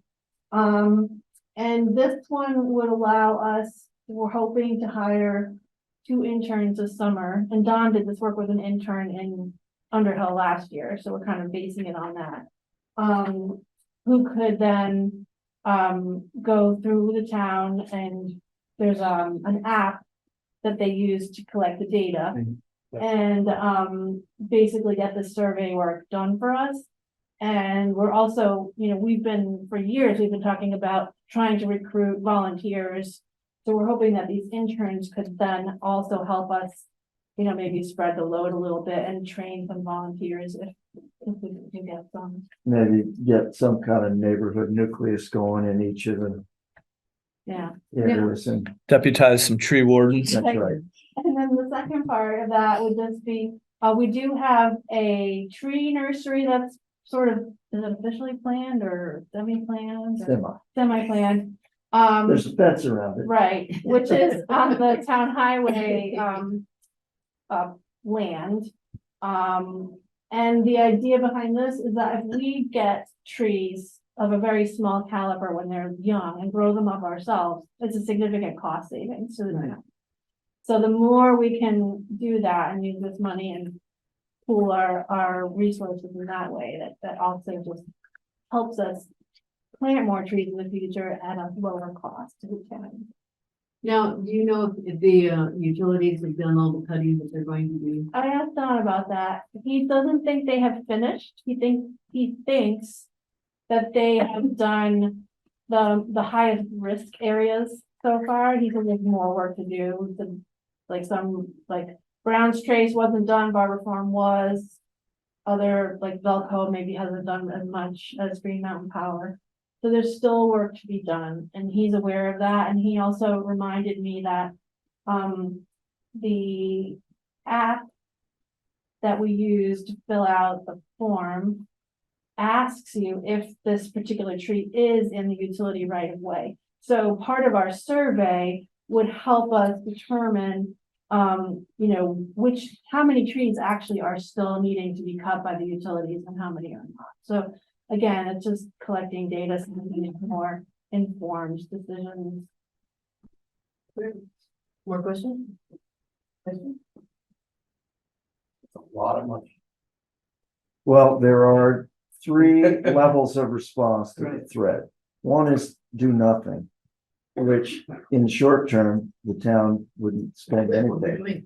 But in the longer term, the more progressed a particular tree is in a disease, the more costly it is to remove it. So you go from being able to use an arborist or a tree service for perhaps $80 or $100 a unit to $3,000 or $4,000 a tree, if it's a real hazard. So do nothing is the cheap way out now, but it's the most expensive later. And I think Don's plan has two phases. One is to, with the inventory in hand, decide which trees are worth protecting with insecticide. And that would be a long-term commitment to a yearly treatment of a street tree. In his presentation, he didn't recommend doing Yeah, that and for I think he anything. just said to me. Unless it was a very special tree. Yeah, and he had mentioned He that. said to me today, we don't really have plans to do that. Yeah. Based on what he knows now. So yes, that is a thing that, it can be done, but he didn't think that he hasn't identified any trees that would merit that. I brought that up because that represents kind of a middle cost in terms of an annual treatment for the life of the tree. It's not going to be $4,000, but it's not going to be $100. It's going to be more toward a higher end cost. And per tree, it's cheaper to take out an affected tree now while it's smaller. So you're looking for permission to apply for these grants? Yes. Well, again, another question. So the basic presumption on town roads is that the town road is actually an easement, and property owners have title to the center of the road. Meaning that the trees, the rocks, and so on, all there are the landowners. Until that tree or rock impedes the public easement. So, looking at that premise, are we gonna go on somebody's property? It's their tree until it becomes a problem for us on the town level. So I would say they are a problem for us on a town level because they're ash trees and they're all going to die. Yes. So yeah, so the answer to your question is, we're there. So again, I'll go back to the same thing. Let's say I own 500 feet of frontage and I have ash trees and you take them down. Am I gonna get those ash trees? Yes. Yeah. So you will give the property owner can have them, or Yes, can they go do wood for good? yes. Yes. Yeah. So We've done both. we've done, okay. So again, that's the premise I'm looking at, and I'm just gonna say, it seems like a lot of money. I look back and I understand the safety thing, but I also been here 30 years and I've yet to see a tree have the same timing to fall on someone. Even after the windstorms we've had and so on, I've yet to have that incident. Not that we ever want to play that No, we. lottery. That's that you talk a lot. I Because just, that's why we took down those trees in the Jericho Center that were the Cottonwood. cottonwood. Oh, the cottonwoods, yeah. That was 17,000. understood. Again, I'm seeing, I know. over $500,000. Yeah, the select board got its first view of the budget coming up, so we're a little gun shy on. Very good. The audience hasn't picked up on that. Well, we get it, and it is expensive, and it's unfortunate, because we're also The losing the some. key is, I think, this is just an application, they have to get through the Yeah. Yeah, process. we don't even know if we're gonna get the grant, so. Right, but you'll we write just it up want well, Permission you'll to probably apply on behalf of the town.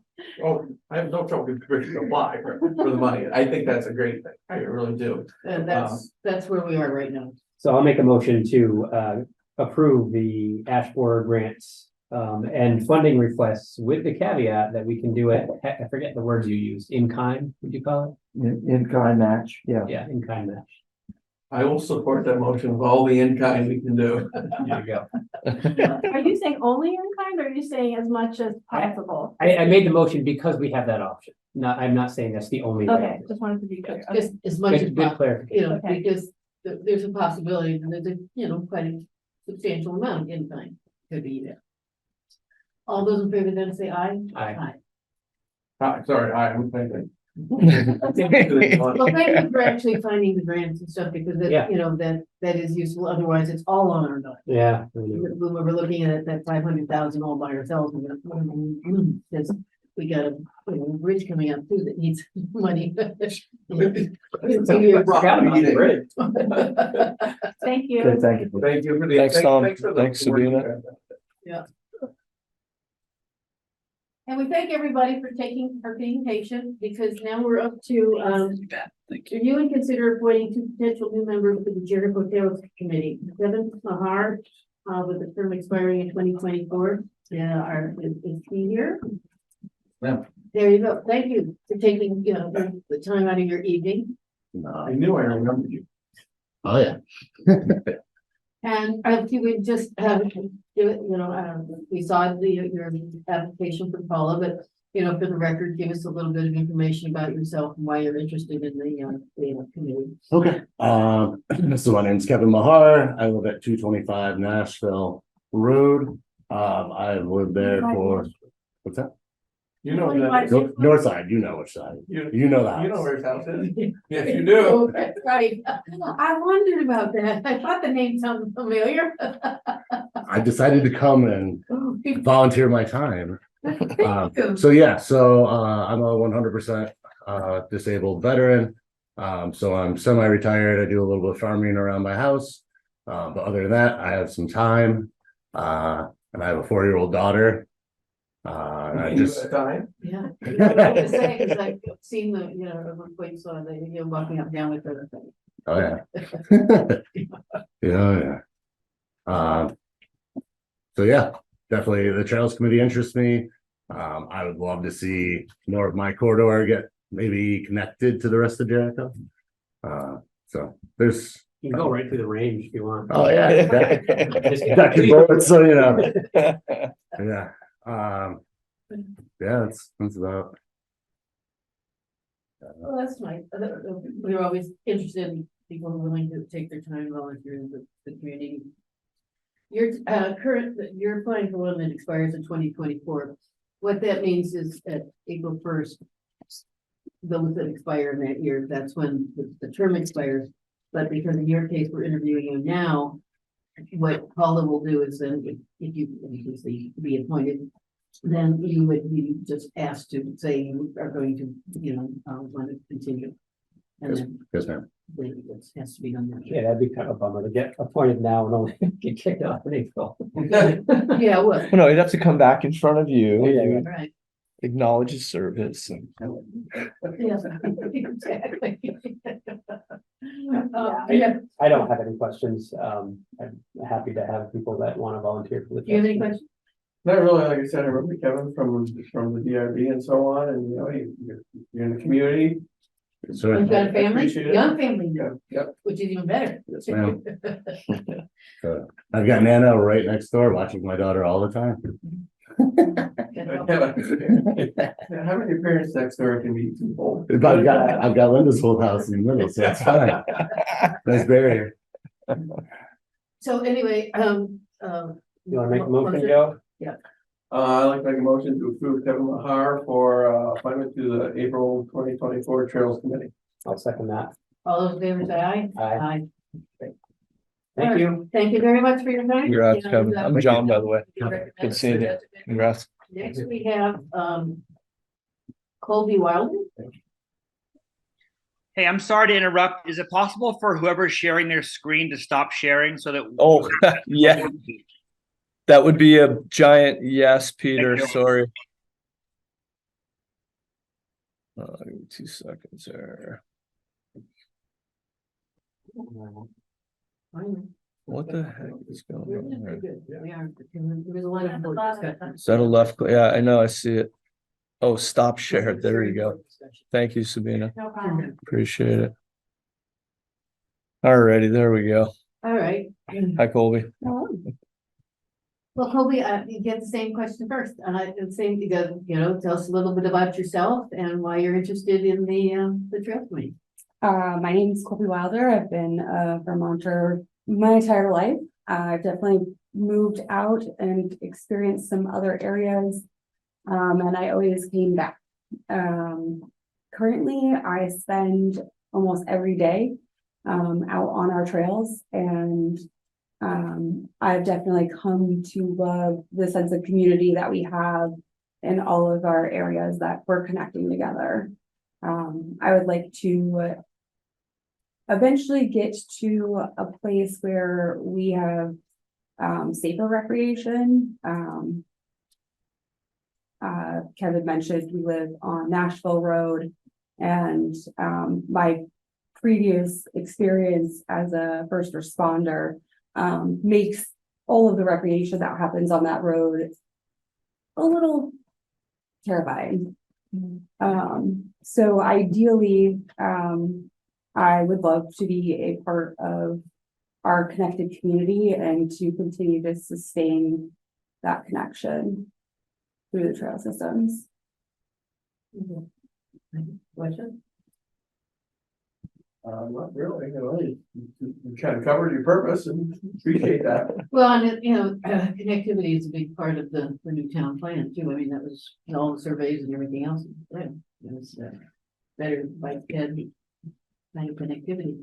I've never lived in another town where we had the ability to connect all of our communities, and for some of the areas of Brown Trace to be able to walk out to Mob Farms from some of those homes and communities, it's awesome. We definitely have an element that makes us unique. Thank you. Thank you. Can we have a motion then? I'll make a motion to approve Colby Wilder to the Jericho Trails Committee with a term expiring in 2025. I will second that. All those in favor say aye. Aye. Aye. Thank you. Thank you. Thank you very much for your Thanks time. for coming, Appreciate Colby. your, service to the community. Thank you. All right, this is another biggie, the connectivity. Dan, it's go time.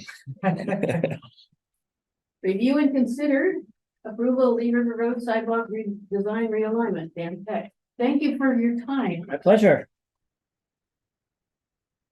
All right, let me find you.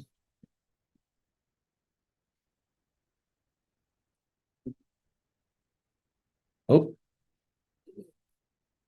What happened? Can now see your application. It's sharing. You just can't see it. So you just gotta minimize that. Oh, gotcha. Thanks, sir. There we go. Perfect. Y'all can see them. Rough operating after 8. Past my bedtime. Well, What's the deal? What's going Oh, on? do you want me to yeah. give we can intro? Talk about it. Yeah. Sure. So we've asked Dan Peck from VHB to join us tonight to review and suggest for approval the new alignment and implementation of the Lee River sidewalk design. So for those of you who may not be aware, this grant from VTrans was the grant was originally given to the town in 2018 with the understanding that the sidewalk would be constructed on the south side of Lee River, just to give people a little bit of context here if you're not aware. So this is end of Jericho Corners, end of Lee River, Route 15, the island where the memorial is. And the original alignment was to roughly fall along Lee River between Plains Road and Sunnyview. On this side, it would be Buxton. And because of the narrowing of the right of way with the construction of the sidewalk and the proximity to at least one house, actually two houses right in that corridor, the agreement around easement was hard to come to. There was no agreement around easement. In conjunction, the revisitation of the potential for building it on the other side came up, where the totality of the sidewalk would be constructed within the right of way. And that creates a significant amount of unencumbered opportunity from a design and implementation standpoint. In terms of the mechanics of how the grant works, the grant, the money, so the money that's been expended to date in the amount of, I think it's 52,000 of the grant and an additional 4,000 that the town shouldered to basically do a reanalysis and design relocation assessment, is why Dan is here tonight. The other financial reality is that because of the added expense of having to do the redesign and some of the construction features within that design, there would need to be approval of the difference between the remainder of the grant and the total cost of the project. So Dan Peck is here tonight from VHB. Dan has been the design engineer since the beginning in 2018. We're working with VTrans and yeah. Dan was gonna walk us through the realignment. Thank you. Sure. As John had mentioned, originally the plan was to install the sidewalk on the south side, essentially pushing the roadway to the north to accommodate the sidewalk, because obviously there's a building right at the corner of Plains Road and Lee River that sort of restricts any sort of widening on that side. So there's no opportunity to put sidewalk on that side to begin with. Where we ran into problems. So initially we had gone through the project development phase. So we had presented options to the public.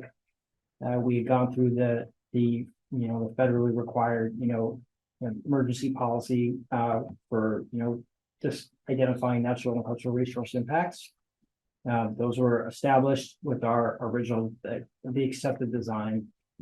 Moving forward, we went into what's called the phase B project development process, which the VTrans, their mechanics for administering our projects. So at that part, we finalized preliminary plans, which identifies our final impacts, slope impacts. So we could start beginning for the town, and we could help with, beginning the negotiation with impacted property owners. And that's where we hit the roadblock. There were two property owners that had established they wanted no part of the project at all. And that's when John and Chris Flynn reached out to us to search for alternative, alignments, through this corridor. So this first sheet right here is, I've provided two options for what we've done is we've narrowed the roadway. It's about 26 feet wide today at the intersection, 25 to 26 feet at the intersection. And we've narrowed that to 22 feet to accommodate a 5-foot wide sidewalk on the north side, while minimizing impacts to the Gallagher parcel along that frontage. And so the top graphic is option 2. Which is basically a quasi-diagonal pedestrian crossing to get from the north side of Lee River Road to the south side as you approach Vermont Route 15. There's already existing sidewalk partially constructed near the Vermont Route 15 intersection. So we would establish that, maintain that connection, and just extend the sidewalk to the Plains Road intersection and then cross them over and then go towards Buxton Lane.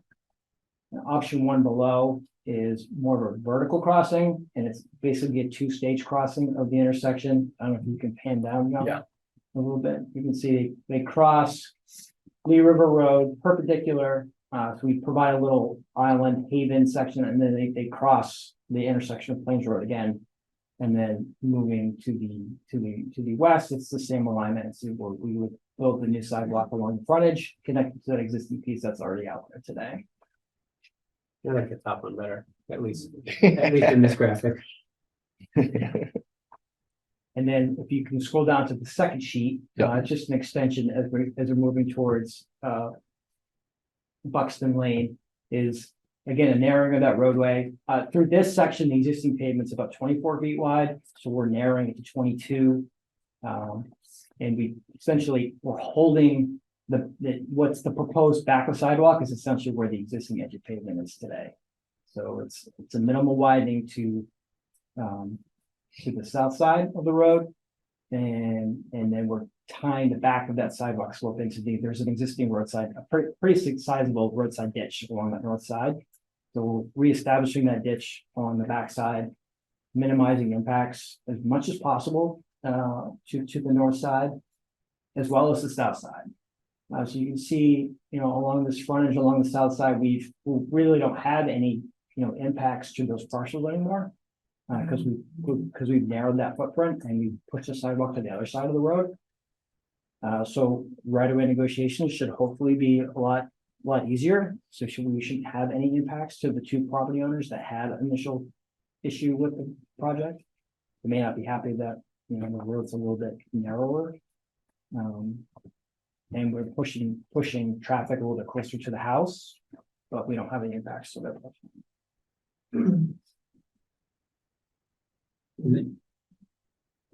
I was gonna say, I mean, this has been a long time.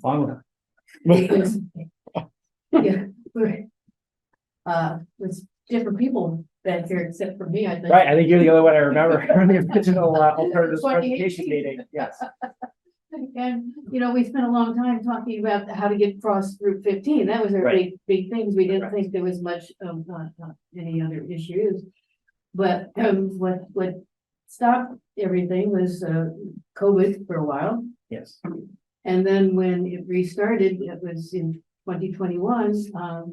Then Todd left, and then it was turned over to Chris, and that was when we were going to go to right away. That was starting the process to get right away so we could start construction. Right.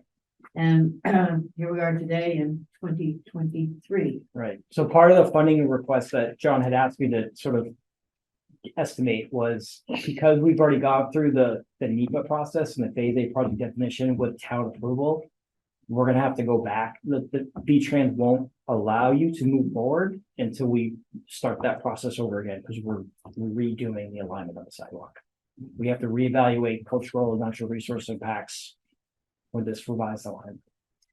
Well, and I want to reiterate that although 45,000 is a big increase in addition to the 20% match because of all the different commutations that we have to do here and like planning and stuff. But it still provides the community benefit because we get the sidewalk along the river. That's a safe crossing Route 15, and based on the town plan and the town the cloud things. The community wanted better bike and infrastructure.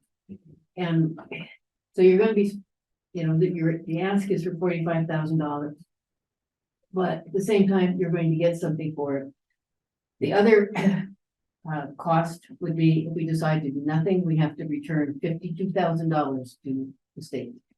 And there's nothing to show for it. I just want to preface the 45,000 would be, not all of that is solely the responsibility of the town. There's only a certain portion of that would be the town to be solar. There's additional funding to get us through contract plans, documents, and then maybe some limited construction engineering services. From where we stopped the project, to get to us to the finish line would still be eligible as grant eligible funding. Oh, I wasn't. Well, that's good to know. Well, that's the real part for me to know. Yeah, I wasn't aware of that either, Joe. The V-Trans only stated that they would not participate any additional funds to get us through the NEPA process and to get us back to the preliminary design phase. I apologize, what's NEPA? NEPA is National Environmental Policy Act, so any federal dollars that are included in a project, you have to investigate impacts to cultural and natural resources. If there's any farmland, agricultural, and we have to evaluate what sort of impacts. And there's a class. Won't they do? I'm sorry. They won't participate any additional funds, like they won't, because the federal, they're telling us that the federal grant that the town received will not participate in more funding to reevaluate impacts to natural cultural resources. So that was already done on the other side of the road. Right. So that's the part that's on us. So We the have to extra, pay- the extra 45,000 then is not just for that, it's for that and other things. Correct. It's to get us through. So we obviously expended a lot of additional funds unanticipated to get, to reevaluate some additional alternatives. We spent more in right-of-way negotiations. Obviously overhead and costs to conduct business have gone up. So the 45,000 includes to get through the NEPA process again and to pick up the project and then to get through preliminary design again and to pick up the project and get it to contract documents for advertise for construction. So outlay for our town, what have we outlaid for the design of this so far? What has been the town of Jericho's contractual amount that we spent on? So if you spent 51,000, So then you 20%, spent 20% of that. 20% of 52,000. So roughly, 10. yeah. So we got Along 10. along with a couple thousand hours of Yeah. employee time. Well, so Yeah. we've got, well, Not again, to so mention, in the end, we're gonna be looking at almost 51, 45, almost $100,000 for 800 feet of sidewalk. Is that for design? I'm trying Yeah, to so, understand this. yeah, I can, what's the total, I think grant funding was just over $1 million, correct? This one was, I think I gave you the numbers, John, and email I sent. 400 total grant funding with, 400,000, the local share is 80. And then And that's then you received another grant. I federal, thought the federal share was 320, is that all total now? Was it four? Because it says the TAP grant funding was 400,734, the local share is 8147. for a total. So that's the total grant. I thought there was an additional grant that was received. So- not that I'm aware of. No, Wouldn't that be good though? I will look into So it. part of the grant process is there an allocation for how much is spent for design, how much for construction and so on? Is any of that broken down? We don't know what the construction cost is gonna be yet, but but the 20% is what, obviously if the costs for design and cause you're gonna have to hire a resident engineer inspector as well, that's required by V-Trans. So for design, for resident inspection, any right-of-way negotiations, permitting fees, and then construction, that's all rolled into that can all be utilized as with the grant. yeah, this was not one of the more expensive grants. I don't remember being $1 million. No, that No, wasn't, the- Well, the- that had- I can't believe it would be.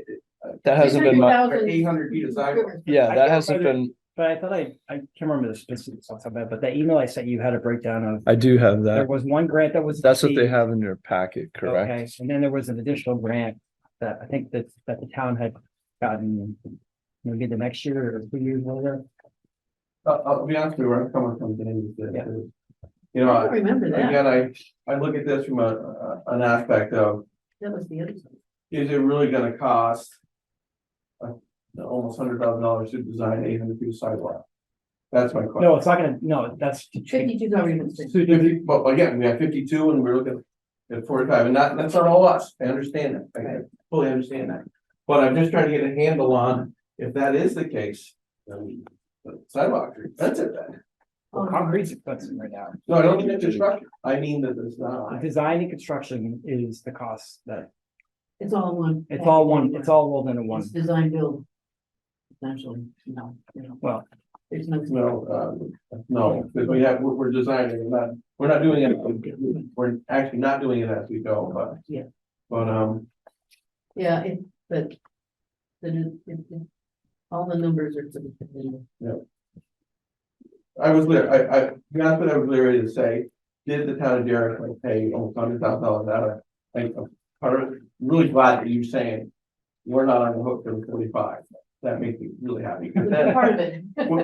Well, again, that makes me glad, because again, if I look at having the design costs for 800 feet of sidewalk at 100,000, and I'm not gonna hide it, I work for some engineering company that did a lot of E-Trans work. Yeah. Too, and I know what it took to do it right away for V-Trans and so on, and I'm just trying to equate that. Wow, this was one expensive section of sidewalk. I have a question before we get to a couple of the audience questions. I think it's the right thing to do. I'm glad that we found a solution that didn't impact that homeowner as much as they would have been impacted. Right. Here's my question. When we did the original thing, and I understand most of us weren't here, how was that missed? How did we not anticipate how much that home would have been impacted? Because it's pretty clear on the map. And so how was that missed? Like, We talked about it. There was a lot of discussion back and forth, but the problem was trying to get the sidewalk there, but the other side had all the environmental issues. And we're trying to balance the And environmental issues against, because our right of way, we have the right of way, it just happens to be their front yard. right. And so that's what's bugged me about this thing the whole time is, and again, I wasn't here for it, but somehow that was already decided. We decided to move forward. Then it was right around, it's just poor John got here that we kind of started moving forward again. So poor Chris had to be the guy to go up and be like, hey, Yeah. we're gonna plow through your yard. And then Yeah. and so Dan was somehow- there. I was. Yeah, so somehow we, you know what I mean? Like somehow that got missed in that first thing before somebody said, yes, let's go. And I only ask because it would be nice to avoid in the future. Right. The only thing I could say is with identifying property owners who are potentially going to be impacted by a project of this significance, that you can only do so much there should be a lot more outreach to get them to be in a part of the public participation process. Because you can't go through this project without any sort of public participation. Yeah, and Yeah. I think at the time, there was a lot of discussion back and forth, and we tried to get them to come to meetings and things like that, and they reached out to, because that was Todd at the time, and Todd, and Chris was here too, but. Yeah. And I remember on the Trails Committee, going to the presentation, the alternatives presentation. When that was approved by the select board and whatever that was what, 2017 or. You want to get to Sabina's question? Oh, yeah, and actually Peter's got his hand up too. Peter, you want to go first? Peter, you got a question? Yeah, it's from back a little bit, but it still is about this topic. Did I hear correctly that the original, that the current width of Lee River Road is 26 feet? And it's going to be cut down to 22 feet? It's about 26 at the intersection at there, because there's it's about 26 feet right at the Plains Road intersection, but it narrows down to 24 as you move to the right. See the cursor, Peter? Hold on a second. Sorry, I got things minima. Yeah, go ahead. This section is broader and then it chokes down as you head across Plains into Lee River proper. Okay, so Lee River proper, that section where the cursor right now, that is currently 24 feet and it will be 22 feet. It's about 24 to 25 feet. No, we would narrow it to 22 feet, correct? Okay, I'm just still talking about walkability, which this is great for, and bikeability. That road is not the best road to be biking on, and taking a foot off of each side is going to make it even narrower in terms of adult bicyclists who I think use that road a fair amount. It's going to get pretty tight through there. Yeah, with this section of the road, because it's so narrow, bicyclists are going to no longer have the option of riding on the shoulder. They're going to have to it's going to have to be a share the road in this section. Burlington does a lot of that, share the road with just the stickers and the. Yeah, it's a bike marking with the two double chevrons, and we probably put some more signage out there as well. Collateral benefit, Peter, would be traffic calming. The narrower the road, the. Sure, yeah, no, I see that for sure. So there's definitely a trade-off undoubtedly. Yep. Thank you. Dan, you take the right of way with the Lee River Road, how did you come up with that? We had identified some boundary markers out there, and we conducted a ground survey, and we also use Vermont tax map parcels. We got some information from the town as well, to establish our property. Two things, long time ago, I did a huge inventory for the county Jericho roads. They still have that Excel spreadsheet.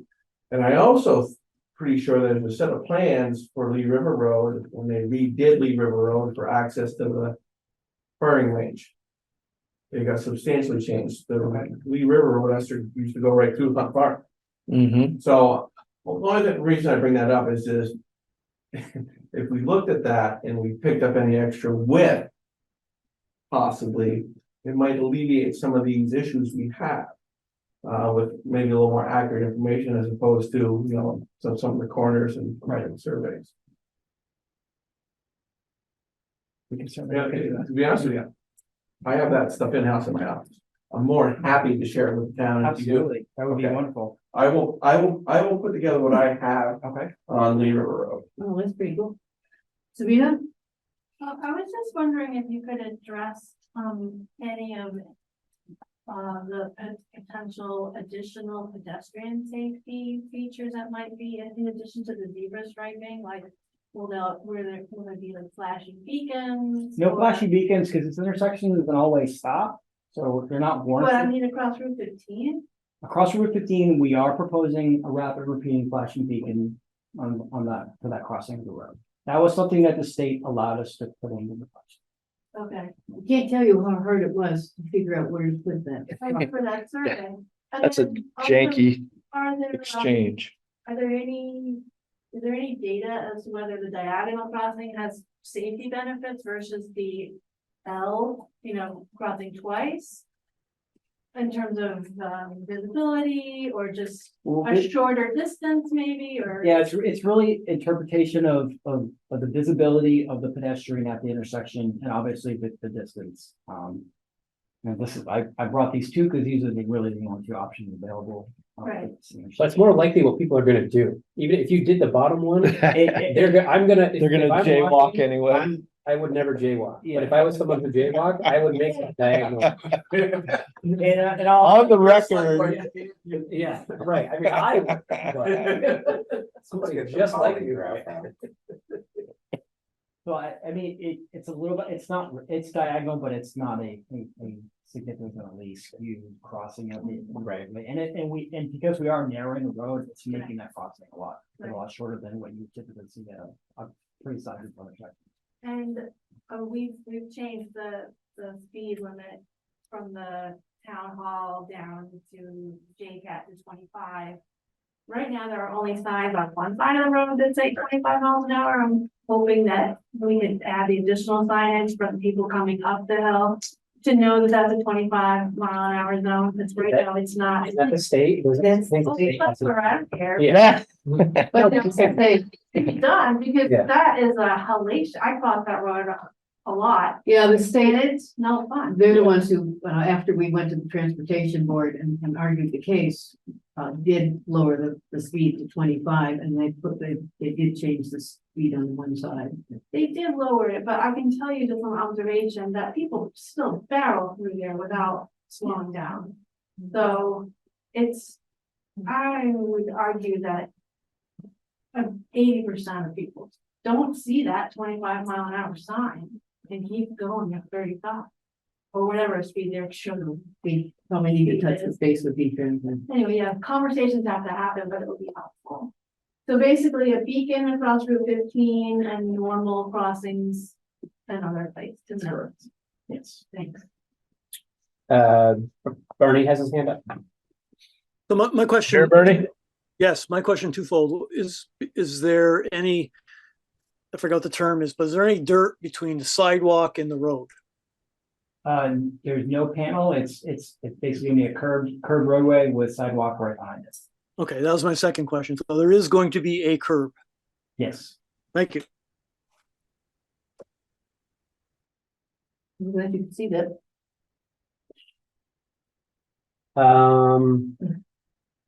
I would make a motion to But approve. you have to choose which one you want. Yeah, absolutely. Oh, I mean, we don't necessarily make that decision tonight. Yeah. I think this was really just we have to officially submit a formal amendment to the contract. So Okay, we don't have So that Derek- approved yet. we Yeah, just got the the town town. and So it's just informative only. this is just informative. That's wonderful. Yes. It's great. to Okay, so actually there's no get this decision move- to be made. At least we get to move forward. I just need an okay to, that we're okay to move forward. Absolutely. We've got we have a late and breaking question from Peter or Okay. comment. Go ahead, Peter. A question, I think, I don't know. Option, I know that when I come up Skunk Hollow onto Plains every day at that exact intersection, heading left on Route 15. And when you're at that intersection on Plains Road, it's not blind, but you don't have a great look to your right. And when I look at the two pictures, I think it's option 2, the top option. It looks like you're more sort of angled towards Route 15 when you're coming on Plains Road. Whereas on the bottom one, I'm not sure what the options are, but the bottom one, it looks like the Plains Road is more squared up to Lee River Road. Is that accurate, or is that just misperception based on what's colored and what's not colored? There's some minor differences. I think that the bottom, which I think is option 1, you won't, I don't think you wouldn't necessarily notice that in your vehicle. I think the bigger issue with the option 1 on the bottom is the flaring of the edge of pavement to get back to existing condition faster. It's gonna look a little awkward to some people, but likely they'll just follow the painted lines in the roadway to identify what you need to go. Okay, thank you. Didn't we redesign that whole thing? Wasn't that island built and everything, and we have to change it? That was done when, what was it, streetscape way back? Streetscape Bob kind of, and so on. I thought it was too tight and we had to soften it. Yeah, that was way back when, yeah. But what, I don't think it was that long. Come on. Before my time. That's the key. I remember it. I remember it too, but it was before my time on the board, so I don't have to claim. So not to inform your decision I right know. now, but I'm sorry, the gentleman who just was on. Peter Booth. If you notice option 1 versus option 2, he was concerned about sight distance looking, up and to the right towards Lee River Road. What the diagonal option, this option here does, is it allows us to push a stop bar for people on Lee River Road further up, closer to the intersection, so they'll, people on Lee River, on Plains and Lee River, they'll see each other a lot better. Whereas if we had the perpendicular crossing, we have to push that stop bar back a little bit to accommodate the crossing. Well, that's good. Excellent. Well, yeah, I think the consensus of the board is that we should move forward. I think it's a good alternative to either, I mean, we were. Not favor. Yeah, I mean, we had, we Yeah. either had to give the state money back and not get a project out of it, or plow through somebody's yard, and so I like this alternative, it's good. We have one section that's not gray, is that intentional? One section. So right where the. Right in the middle there? Yeah. Yeah, so that's out there today already. That's existing sidewalk. So we would just connect to that, All right. Which is even better. right? I'm not sure why the Joe- sidewalk stopped there. Joe, I wonder how much that chunk cost. I think the original intent was to have a crossing further down, because you could see the little hatch area. Yeah. There's an existing sidewalk as well that we're taking out. Obviously, because I think the intent was to cross the Joe's snack bar right there, and have it crossing right there. So we're gonna push them close to the apex of Vermont 15. And make it more visible for people coming down the hill. Well, good. Well, thank you very much for, Thank you. Thanks for waiting so long. My pleasure. and presenting this tonight. It's very good. And if we didn't do it in the introduction, Dan is also a Jericho resident. Oh, if people don't know. It's good to know. Lives on Tyler Place, correct? Eric, we can get votes. I know, I wish I brought my stupid little form. I thought Jessica was gonna have my form here. I'd make you sign it. I'd ask you to sign it. Jim? Catherine, when we go to VAOT and ask them where the 25-mile-an-hour signs are, you might want to ask them when they're gonna move the telephone pole. Oh, That's Yeah. just north of that crosswalk. That's probably hit 3 to 4 times a week. It's a phenomenal hazard at night. And I mean, I can't think of anything dumber than having a unmarked telephone pole in a state highway right away on a turn on a downhill area where we've heard tonight that the speed limit is constantly exceeded. That's incredibly heavy. Yeah. Good point. And remember that for the 25-mile-an-hour, all it took was the former police officer from Essex whose granddaughter had been killed, and all of a sudden, V-Trans dropped its art plate, put the ammunition back in the refrigerator, and in a very short period of time, the liability of a telephone pole in a right-of-way as a known hazard is a pretty serious thing. Good. Thank you. Thanks. Thank you. When I solicited for the all hazards mitigation plan, that was the only piece of feedback I received, was to move that pole We could just. when they're not looking. Not looking. Well, Unfortunately, it's kind of wires will hold it yeah, up. it's kind of attached to a couple things. Well, thank you very much. All right, thank you. Thank you all. Appreciate that. Next is, Dan. Yeah, I think you made out of that. I don't see Angeliki here. Is, oh, good, it wasn't me. Yeah, I don't see Angeliki here either. I know she was traveling. I'm wondering if she got held up on her way back. so should we skip this one until? I'm gonna say yeah, Yeah. unless you come Well, what prepared. it is, she wants to add to the non-discretionary spending. The town funds, which means you put it in the budget. But then they have to, you know, she or somebody else has to talk about it at town meeting, and then town meeting. People get up and say, well, that's a nice idea, but, or I don't think I want to put $5,000 to it, and how about 3? You know, because that's one of those that is negotiating on the floor. Sure. I mean, we could do that. So, I mean, it's a good premise, but I don't know, so but everybody should look at. what do I need to attend to process wise? We just. Yeah, how is that, why is that? That's how everything else gets, all those non-discretionary things. But like other stuff that's come up in the last couple of months, we're just like, oh yeah, well, we approve it and we do it out of whatever. fund. Because there's not a fund for that, these are things that the public has wanted us to spend money for over the years. Non-mandated, mandated. Exactly, Right. it's a non-mandated item, and some of the things in the budget, you know, we've just kept up because people have, they voted it in, and so it stays until it gets voted out, and we've seen it get voted out. And this one, This would be ongoing annual contribution. yes, that's what they're asking for. So they're asking for an ongoing. Yes. Okay, thank you, that's what I didn't Yeah, understand. yeah, I thought it was- not one time. Okay, yeah. Ongoing, so we could do that, or we could have her come in another time and present it, because you got time until you put together the. Yeah, I think we warning and could- post the print. Sure. I would suggest we Can just invite her the next back one on the or- 19th. Or an early January one, whatever. Early January, probably better. Yeah. Yeah. I hear you.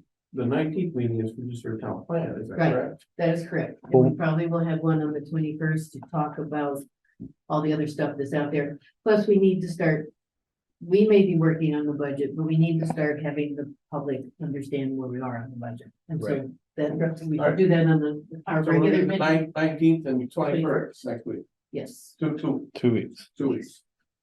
yes. Okay. Because, I thought we were getting out of the 21st. You're good, but no, the boss says. no, because we gotta start getting the public understanding where things are. And, I mean, and we used to, once we hit mid-November, every select board meeting had its discussion of the budget. So. No, I know, yeah, I know, Maybe- I know we're, We may be able to trim the agenda. a little bit. I'm not sure the audience Oh, will get on absolutely, December twenty-first. absolutely, yes, we don't want it, that's why we're splitting the two, so that we have the one that's focused on the town plan for that forward, the second one to just clean up odds and ends for the holidays. So let me ask you this, because we have a proposal from Essex Rescue to appear at the meeting on the select board part of the meeting on the 19th. Right. Yeah, I really thought we were doing the select board meeting on the 19th, and I just did not, there's enough to talk about, you know, and there may be, you know, go very quickly, but I don't think we should mess, you know, sully the waters. It's a planning commission meeting night anyway, and we should just talk about the town plan. So not have a select board meeting at all. Our select board meeting would be our part that we do have to do for the town plan. Correct, okay.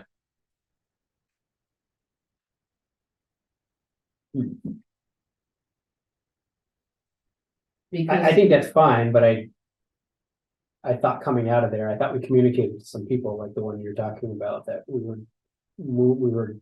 moving the select board meeting to Tuesday.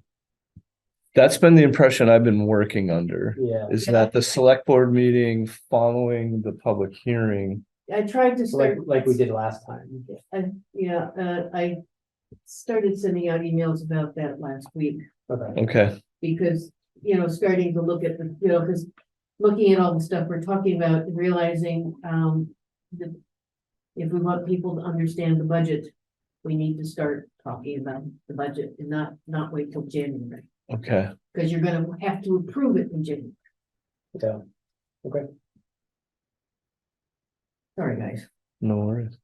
Anyway, we're talking now, discussion of challenges of related traffic and parking in Jericho Center, and it's Bob Shermer and Peter Shabbat.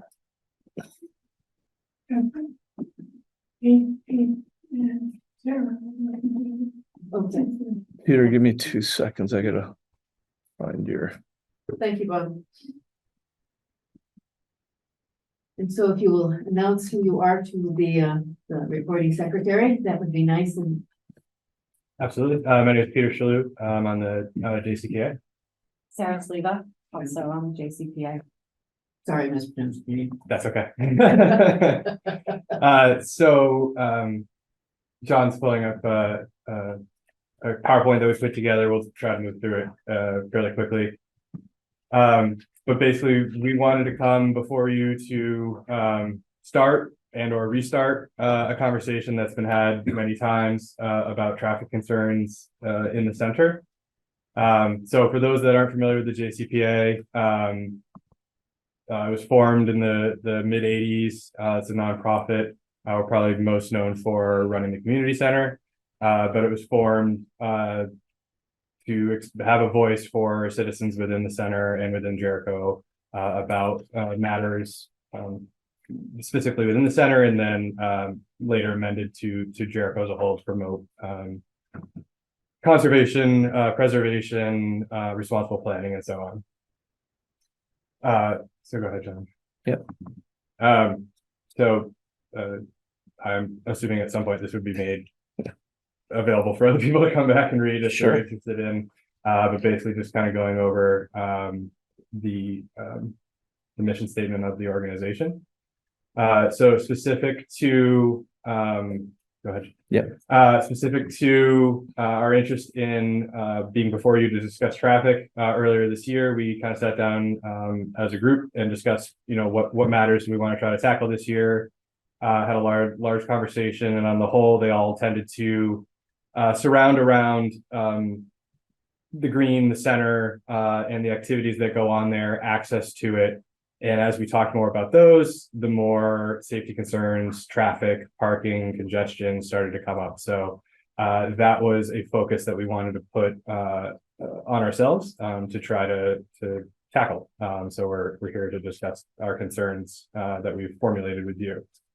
So we're interested in those because the green in the center, there's a big impact of quality of life that traffic poses there. Safety, Jim very eloquently put it the other night at our meeting. You know, what should our priorities, the town's priorities be for the center? Is it pedestrians, children, patrons of the store and the church and the library, or is it through traffic? Like, who do we really care about in that scenario? And then protecting the investments that have already been made. So the town's invested a lot of money in sidewalks and crosswalks. A lot of private money has gone into improvements on the green, the buildings around the businesses. So as an organization, we want to see those protected. So the three areas that we wanted to focus on was speed in the center, which seems to be very topical. It's come up, you know, a half a dozen times tonight on many agenda items, whether the agenda item started to do with traffic or not. Specifically, what can we do to get cars to go 25 in the 25-mile-an-hour zone? So slow them down as quick as possible and keep them going 25 the entire time. Issues of pedestrian and vehicle safety on the parking area along the green on the east side of Brown's Trace, opposite the store. And then issues of pedestrian safety and the intersection being blocked opposite that on the north end of the lower part of the circle. Go ahead. Oh, sorry. So obviously these are not new issues. Exemplified by existing efforts that the town's already put in, the speed hump that went in a few years ago, the new speed monitoring signs, which I will echo Bernie's sentiment that we're very thankful for having and working again. Crosswalk improvements that have made over the years and the various road realignments to slow down traffic that have been made over the years. Clearly, it seems to be an issue in the community. Anybody that gets Front Porch Forum sees regular postings of people ruminating about speed, close calls, suggestions on how to make improvements, and past efforts have been made to fix things. There was a UVM study that was done about a decade ago, discussing all these very same things and containing suggestions. And it's our understanding that other similar studies have been done over the years as well.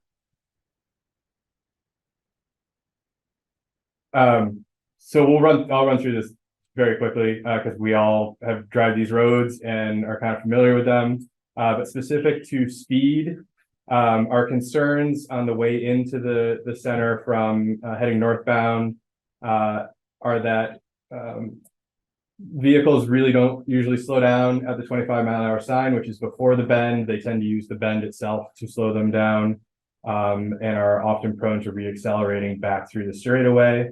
And then that last left-hand bend, which is partially blind as you're hitting the green, and then you're immediately opening up into a parking area, immediately opening up into, you know, everything that's going on in the parking area and around the green. Next slide, please. Oh, yeah, I think you jumped. Let that go too. One more. Oh. Continuing north, I think this is probably the most egregious stretch. That after any northbound car crosses over the speed hump in front of the store, there's very little to deter them from slowing down. And usually they view the speed hump, crossing the speed hump as they're good to go. The speed monitoring sign is facing north for incoming traffic, and unless there happens to be a police officer at the center or at the firehouse, which by then it's 35 and probably too late, people kind of take off out in that direction.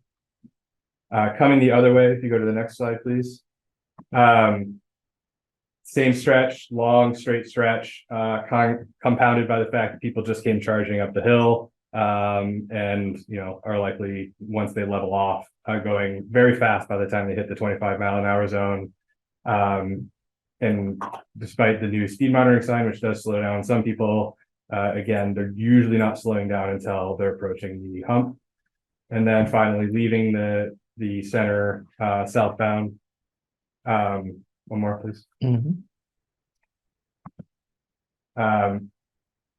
The big concern there is that right hand now blind curve as you're leaving the green, which immediately dumps you out into a crosswalk. that crosswalk is very challenging to get across. You can look left, look right, and then you still usually have to run. And then finally, within the center itself, usually by the time you hit those bends, people are going fairly slow. But speeding still definitely does occur, which is obviously a problem given that there are multiple intersection points where people are turning off, crosswalks, parking, and just general use and activity by all sorts of people. So switching gears, speaking a little bit about I congestion. think you jumped. I'm gonna jump on. Sorry about that. Oh, did we? Oh, there we go. Talking a bit where Peter has made the slide with the, the red outline there, the parking area for the store. Yeah. Got it. It's the parking across the street from the store. It's nice to have. It is a little tricky for those who park there. It's blind pulling out. Most people park inward, so when they're looking to leave, they're backing up into traffic that's coming around the corner that doesn't necessarily see them, and vice versa. I will tell you, at one point, we tried to get people, there was a idea to have people back in, boy, that all kinds of opposition. It has come up again. All kinds of opposition from people in the center itself as well. Sure. Because trying to back in is also gonna lead to issues. This is really that hub and that focus, I think, as well, of the activity in Jericho Center. So anything that's happening kind of in this little corridor is affecting pedestrians alike, especially with the new crosswalk that's kind of spilling right across from that parking area on the green side, right into in front of the store, which actually brings me to the next slide. And that is congestion sort of in this outlined area. It is technically an intersection of two streets, the Grounds Trace on the right and then the Jericho Center Circle on the left, yet very often is treated as overflow parking or even convenience That's parking. the lower circle. Yes, yes. And so we do have a fair amount of just photos here, kind of the congestion there, the crosswalk kind of spills people into this area of congested parking. It's just, it kind of blocks off the intersection of two roads and makes it difficult for mail carriers to get through. There's, I think, at least 5 houses down there that often use this road. Full disclosure, taken from my driveway, so I'm also heavily invested. Next slide, please. Yeah. And at times, again, on a personal matter, I have 2 young children, and so the school bus parks there on Brown's Trace to let them on and off the bus, and so oftentimes we're leaving between parked cars, which is less than ideal. So where that car is, it's blocking essentially gonna be blocking the intersection and that by the mailbox with your driveway. That, yes, this is the driveway. This is an intersection of 2 roads, and that example of a car sitting right So square in between. For a truck, you just pulled off going to the store, right? That car, Truck. sorry, Truck, that truck yeah. was there first. I'm looking at an angle and I want Yeah. to make sure I'm looking at the right thing. That was, I think, a patron of the store. It often is. Yeah, so Yeah. I've been through there, again, 30 years Yeah. cruising by here.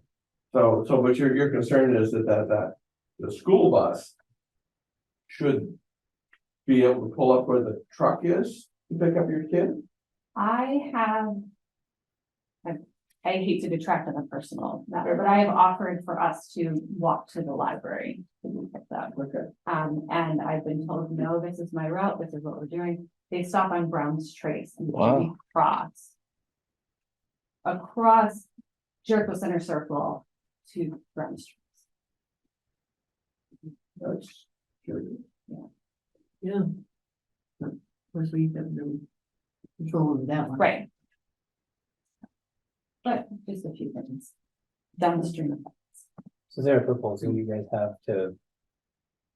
Yeah, so we kind of debated this at length, and we all have ideas on solutions, right? But we're not we're not experts, so we didn't want to come here necessarily asking for specific things in terms of exact solutions.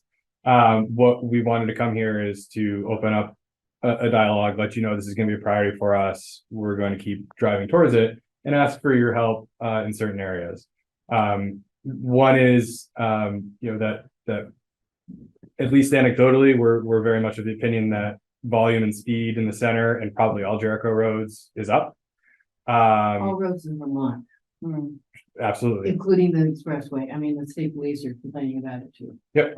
And it makes perfect sense. Development, more people, more cars, more people driving, people are living further out. They're driving through Jericho to get there. Cars are more comfortable. They drive faster. Yeah, and then it seemed like it picked up after everybody was released from COVID. So one of the things we'd like is to quantify these things, right? So your help obtaining a traffic study in terms of volume and speed, so that can be compared to any previous studies, so we can prove we're not crazy, as well as use that as a baseline for any future actions that hopefully can be taken to try to calm traffic, so we know whether they were effective or not. We would love your help collating any past other studies, other recommendations that have been done.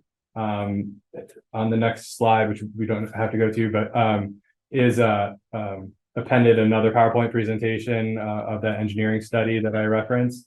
We'd like to try to assemble all the various things that have been recommended over the years so that we can take those together with a traffic study and hopefully working with you and maybe the town planner on future discussions to gauge the general community's interest and prioritize fixes. I think there is a high desire. I'll yield to Bernie here in just a second. He's been extremely patient, but I know he has something here to discuss on the matter. I know we have other citizens here that came here specifically for this topic. In addition to the great support that the JCPA members have joined, there's others here as well. Well, I know that for the student UVM one, it was the primary thing was the two crosswalk with the beacons that, we installed after, and we did do that part of that. Yeah, and there's actually a number of recommendations in there that I think are still relevant today in terms of narrowing chokers and additional speed humps. All things that I think should be on the table.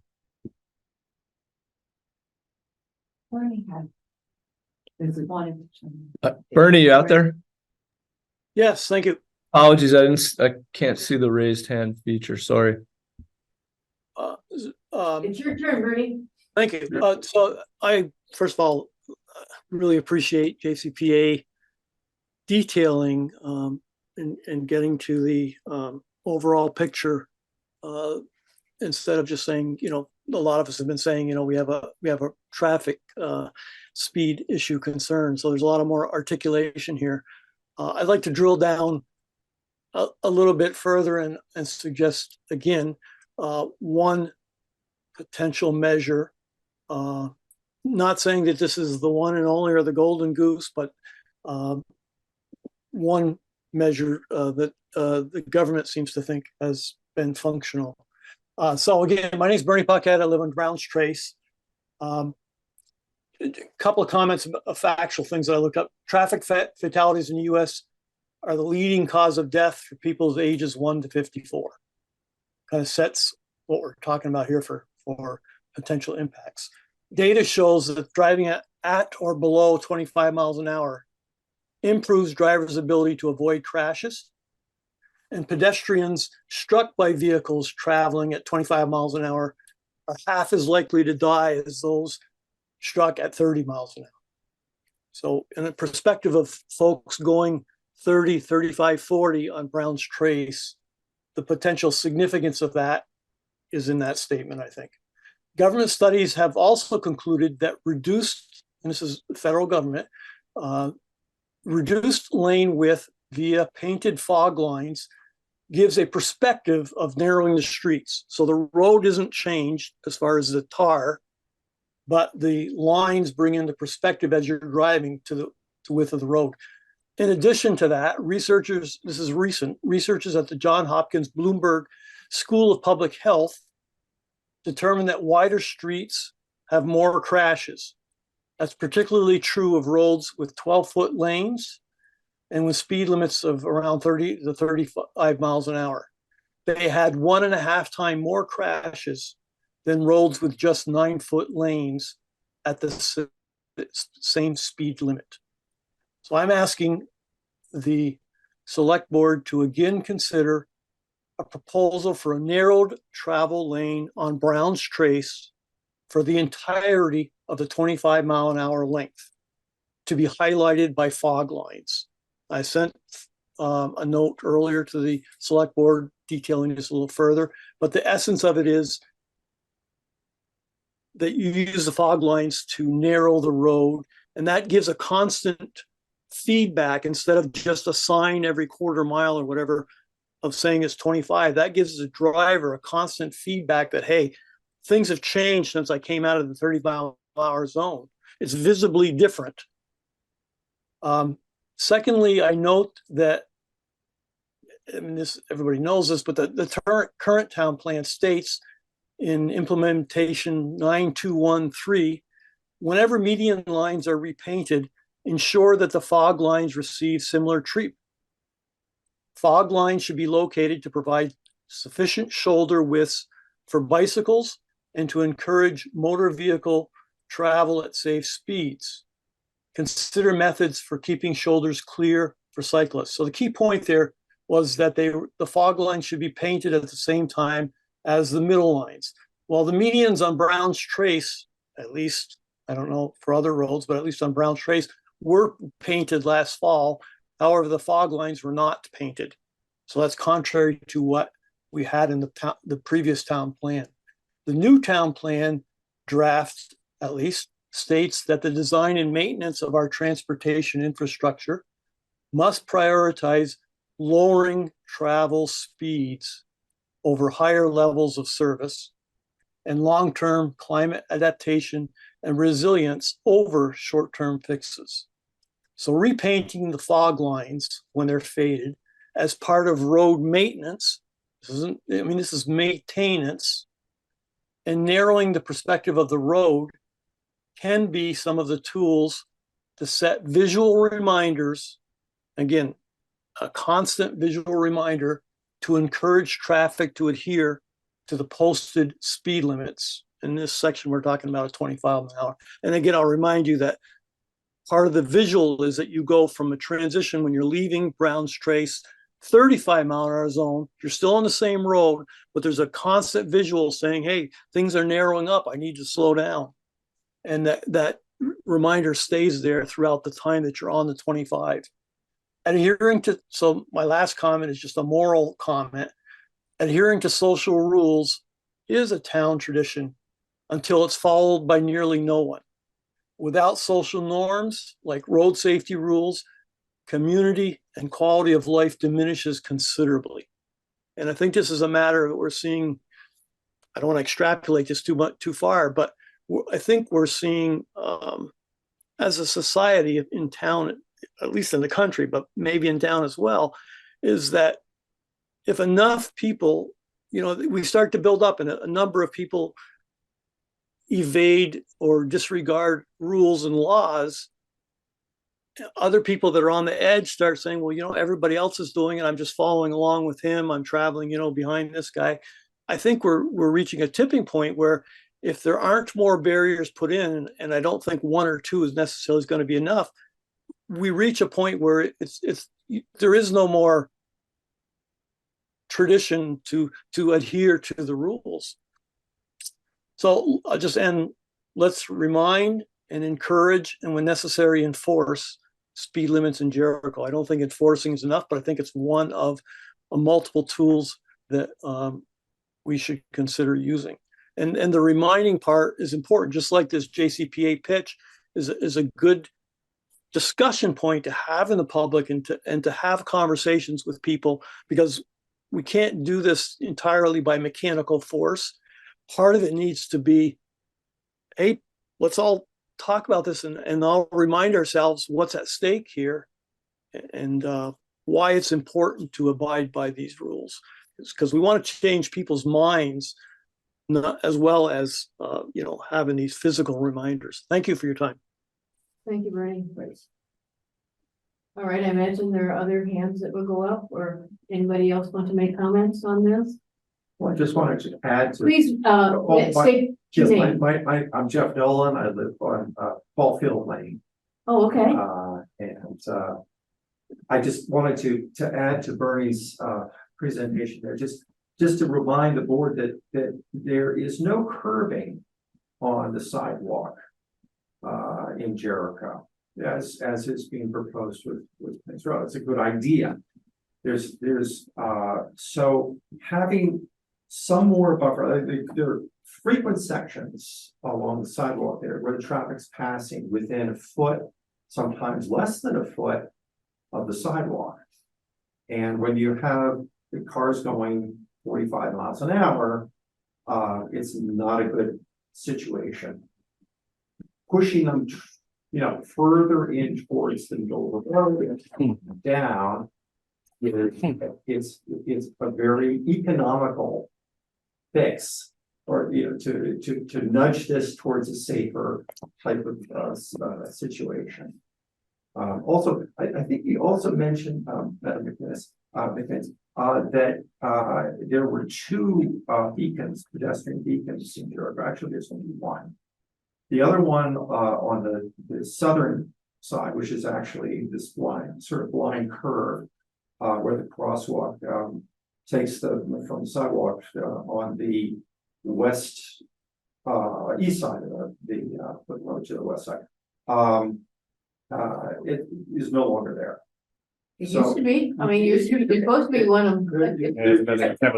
But there's just, we're down to the one beacon that's across from Ball Field Lane. And that's a tough oh, yeah. curve to negotiate During the rush hours, particularly, and of course, as the daylight wanes and people are commuting home at in the dark. Yeah. It's a lot less visible. So, thank you. Yeah, I know when the other one was going for a while, but I drive it by all the time, but obviously I just done it so often, I just see things that are supposed to be there. Right. Yeah, I don't know whether it was repurposed to a school or where it was. I know, because the problem was someplace else. You couldn't, some of the mechanisms no longer worked and you couldn't get replacements. I know that was part of the issue, so I guess we need to order new ones for that side, because there really should be one there. I also, I gotta say that the crosswalk, going to the country store, it's very lucky that we have traffic that's mostly local still, but that's changing over, and there is more and more cross commuting throughout Vermont. People are going further distances. There's less, public transportation hasn't caught up to, taking people down towards Park and Ride, to get into Burlington and so forth. But it's thank you. Yeah. Jim? As I enter the octogenarian section of my life, I have a greater impatience and maybe intolerance. I like to see things happen. And we've been talking about most of this stuff for a very long period of time. And there are some very simple things. But I'd like everybody to realize that our life quality, if you think about it, the store has been for sale. I'm not going to say anything more than that. But the economics of being in the midst of a high-speed, dangerous corridor discourages people from participating in the Jericho economy. And things like Dollar General out on 15 hit them hard because their dry goods are gone, and carelessness. And I was riding in an 80,000-pound truck today that had a whole bunch of very modern things on it. And literally, when we heel on a turn, it automatically decelerates the truck. It was fascinating. He didn't know where he was going, so he had to take me with him, so I almost took the wheel. But I've watched commercial drivers come through the center and hit the speed bump that we put in. And unfortunately, a speed bump when a heavy laden vehicle, particularly one with equipment on it, with a stiff suspension, being driven by a careless driver late. And you might remember when Clark's Truck Center got built, that the guys who polished the floor at Clark's Truck Center ended up upside down in front of Sarah's house. And all the beer cans ended up in her lawn because the concrete didn't set up fast enough, so they kept going over to the convenience store and buying more beer. I'm terrified that we're going to have another one of those child accidents. And I've seen a 3-year-old child hit by an errant high school driver trying to get around his friend and get there faster. I think we've been very lucky, but I don't know that I really want to rely on luck. I think the police should be directed to target rogue higher speed cars, because your BMWs and your Audis can hit that speed bump and it doesn't even spill their coffee. But a commercial truck, you get 5 points on your CDL and you don't have a job. And so targeting somebody who's doing 31 as compared to a CDL guy driving a 70,000-pound vehicle doing 35, he gets 2 points. And we make it known, just like Woodstock used to be the pain in the ass community in Vermont. You couldn't even walk fast on the sidewalk down there without getting a ticket. I think having a public media shame so that you catch with photo radar who's the person driving this car on Front Porch Forum. We do a little ad. So we take the highest speed road drivers that we haven't caught, but we trap them with a device and publish it. Because the culture, particularly with the high school kids going into school when they're late and coming out of school, you got young drivers driving very expensive cars, high rate of speed, distracted. We have a formula for disaster here, and we've been very lucky. And I think this is a major priority. And it's not just the center. Everything that we've said about the center is true of the whole community. Why live here? I mean, I used to drive my tractors. I used to walk. The kids rode horses. You can't do that. I do. I've been driving stuff back and forth from various projects, and boy, do you slow down. Jim running down the road on a horse. I'm having trouble. I needed to get those magnetic hips and put some steel into the saddle. But I'll stop. But I do think that we've been very, very lucky. And I don't want to rely on luck. I can't stand sitting in the center and seeing a child run and almost having a heart attack because somebody's coming down Brown's Trace at an excessive rate of speed. Well, and so that's what I'm wondering about some of these proposals, right? So you're looking to do a study, get the planner involved, all good things. All But very good things. I can't imagine what we're going to do that's going to affect it. I like this, the narrower lanes. I think that's practical, cheap, like Bernie says. Curbing. No brainer. Curbing, like expensive. Yeah, Curbing's but like, very expensive. what's really going to slow people down? More Like you speed see a couple hands back there. Mary's was up first. Yeah. I'm Mary Lehef. I'm also on the JCPA. I agree. I think there's so many possible options, and I think everybody has an opinion that you're never gonna find one that's perfect and also one that pleases everybody, right? Somebody's going to hate one idea or another. But there are some inexpensive options. I do think that the potential for having more speed humps, or whatever variation they are, one at the beginning or on the outside of the center, could force some slowing. But I think to Peter's point, we're not necessarily the experts. There's already been a study done. It would be nice to have a collation of that and some action taken. Because it is a priority, it's obviously a priority to the JCPA, but it's also clearly a priority to the community. It's a major safety concern. And so it's not something we can really keep pushing down the road. I'm all in favor of the association working with our town staff and bringing the options. You're the ones that live there and deal with it every single day. Nobody else better is probably, say whatever you want there about being qualified, still, you're there every day.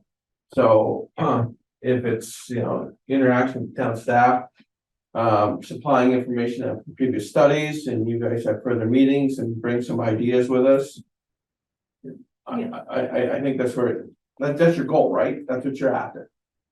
Well, and, starting with the baseline, traffic study, I mean, that's a pretty straightforward thing that the UPW, the RPC does, but in terms of the summer, as they do the speed studies. So we can facilitate that. Yeah, we can facilitate that.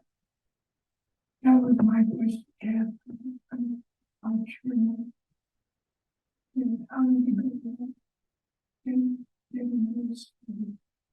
Well, I mean, the town itself can go ahead and facilitate with the RPC another speed study, because we've done them in the center before. So you could look at the old studies and see what the speeding is, how it has changed and where the pattern has been. Because particularly now that we have the fancy signs with the data attached to it. Yeah. We can start with our own, but it's RPC uses interns in the summer to do a lot of this, and that could be a very simple UPWS or just a simple RPC aspect, because they do things like that for municipalities anyway. They get comfortable in the lawn chair for a couple times during the day. The signs collect data though? Say again? The signs collect data? Those signs do not. We have new signs that do. Yes, Bernie, I would like, the question was, what are the simple things to respond? While we're doing the traffic study, if you have targeted things that during the study can qualify for the warrant for the change, for probably $1,200 for some signs and maybe 20 grand, there's 3 changes that could be made. And they could be incorporated with traffic safety, which has got some funding associated with it, and with stormwater. And we could really make some things happen. That we have a complete design on Bulger Hill Road, all done by Mike Weisen. How long has it been since he was retired? Jim, we brought that up to when you were talking about the stormwater Bulger Hill. People in that were part of that discussion said, we're not talking about that. No, that's not, you were the one who talked about it, but the other people in the Bulger Hill discussion said, no, that's not what we're talking about. I was there. I don't agree, but there was 36 people that were very concerned about it. But the bottom line is that you got UPS, FedEx, and the garbage trucks far in excess of the speed limit, driving commercial vehicles that don't have good tires on for traffic control. And we can do some simple things. The town can put out waste disposal on a contract, so you only have 1 garbage truck instead of 3 competing garbage trucks trying to meet it. 2, you can put some stop signs in. It's a $300 fine and serious points for a CDL driver to go through a stop sign. So if you target during the study what it is that we think might work, that's how we got the Jersey barriers at the end of the common. That's how we blocked off the top end of Barber Farm, because we said to the engineers, this is what we think will work. Prove to us that it won't. That gave you the warrant. It allowed you to do it. And boom, it got implemented. And so we brought the speeds down, but now they're going back up again. And So, great point. So again, that's why as a association, bring those ideas. Right. I mean, both of them, I guess, what you want to hear. What we want. Bernie has the hand up Bernie. again, and then I think Okay, we probably we can got- move on. Yeah. Well, unfortunately, Mad's not here, but I wish she was, because she was on one of those studies and she spent a lot of time with, and she's expressed extreme frustration that we're again talking about more studies when only a small percentage of what came out of the last one got implemented. So it brings me back to what I just offered as one, again, not saying it's going to be the golden egg, but there's 2 reports that I've offered, scientific studies that have said this works across the country. This works by narrowing the lanes. how much is it gonna cost to paint the lines compared to some of the others of these other fixes that are gonna take time on the study and then physical implementations. It seems like this is a really low hanging fruit. And if you don't want to do it across town, fine, just do Brown's Trace for a year and see if it makes any difference. It's again, it's expensive. So I hear you about more studies, but what can we? Nobody's arguing with you, Bernie, when it comes to fog lines. We've actually had reduced the fog lines in Brown's Trace to 9 feet years ago. And right now it's difficult to get the companies to paint the lines. I mean, usually that's where the hang up has been, because there is less company, or it's harder to get them, whatever the issue is. Because the state typically does the yellow lines. The towns pay for the white lines, the fog line.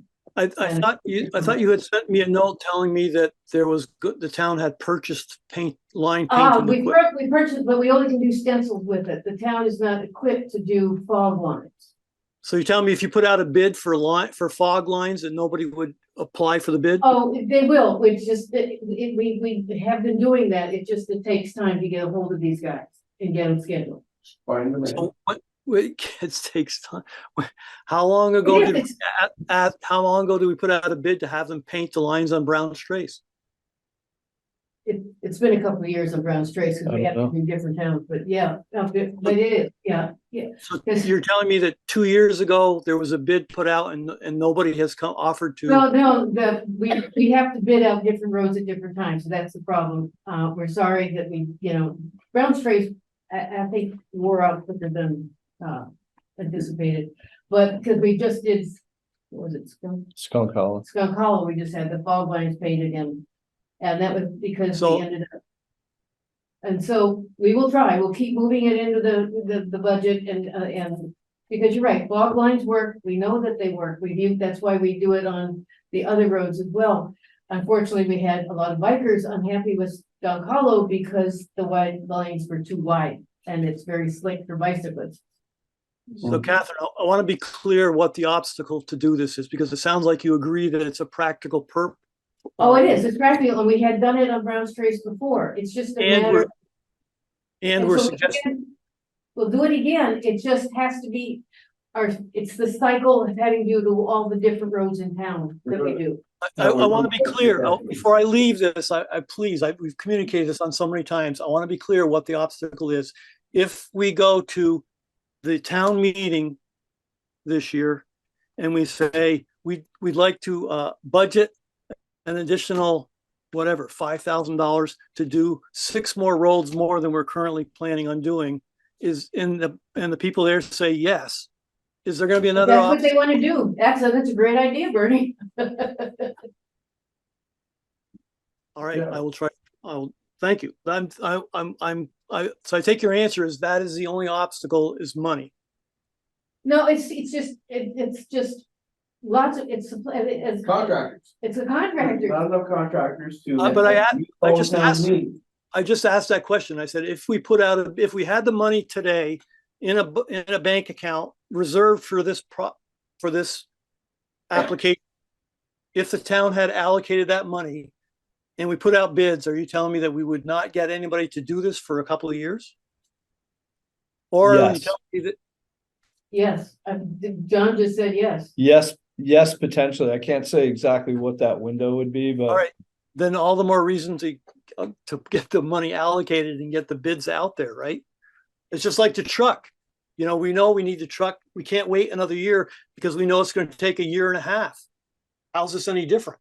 So I think what you're telling me is if we get the money, it may still take a couple of years, but if it's going to take that long, it's all that more important to get the bids out as soon as we can. Yeah. And we got to find some way of not kicking this thing down the road forever. And to me, this is one of the many fixes we need, but at least this is one that's not that complicated. It's not going to cost a ton of money. I don't think. I'll communicate back to John later and see if we can come up with dollars, what the estimated cost is. But it seems to me it's not that great. This is a matter of just going to the taxpayers and saying, do you want to fund this? Get the bids out. Yeah. It'll be tens of thousands of dollars to do Brown's Trace. Okay, I'll communicate with you in notes to get some details, because I want to talk to more people. Bernie, I want to give credit where credit's due. I can't remember if it was you. Somebody came up with what I thought was probably one of the most brilliant speed control ideas, which is to print a bunch of stickers that say Jericho Pace Car. Yeah.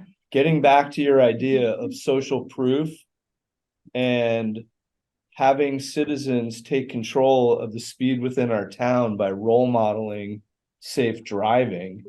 We're not gonna speed bump our way. We're not gonna sign our way. Is part of John, I'm with you. I buy your idea. Great. I love it. And 10 more behind it. But I'm You not guys gonna, want to do it? I'm not gonna Go sit for and it. let an argument be, you go do the bumper stickers, then that allows me to postpone putting lines on the road. I don't buy that argument. Consider is doing a joint venture with Richmond and Underhill, because you're gonna attract the out-of-state guys if you have a bigger bid. And those trucks are very expensive. Yep. And they want to do mile after mile after mile. They don't want to stop and turn around. So if you do a joint venture with the greater municipal community, I would suspect that you're far more likely to get attractive bids. But you can also approach some of the local contractors and say, when you got downtime, you give us a flat price, come out and we'll do it with you. And I had 2 guys come back to me on bids today, say, didn't like our bids, Jim? I said, I didn't say that. I haven't done anything. Well, we're willing to drop them down for you, because now all of a sudden they need the work. I just want to point out, we have another big item to cover. That's right. 9:30, we've got Maria and SJ here. So Oh, yeah, 4 people have been waiting a long time.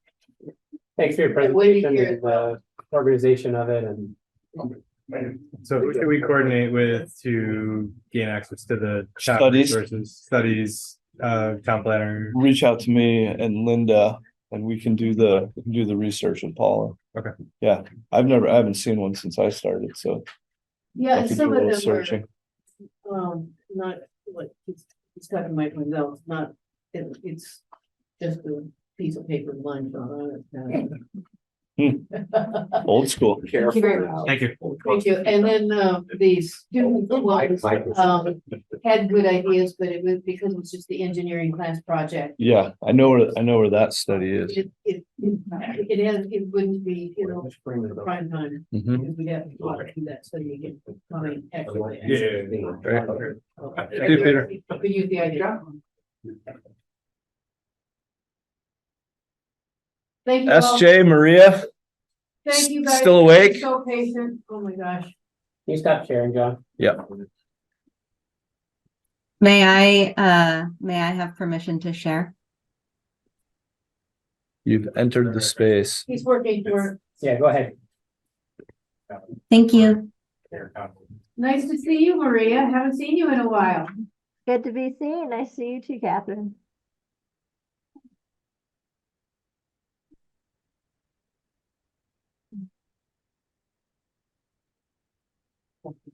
I know, these are all amazing, right? Nice. But we do need to let people talk as much as. Oh, I'm sorry. I said, they really do. Did I inappropriately No. shift gears? No. I'm sorry. No.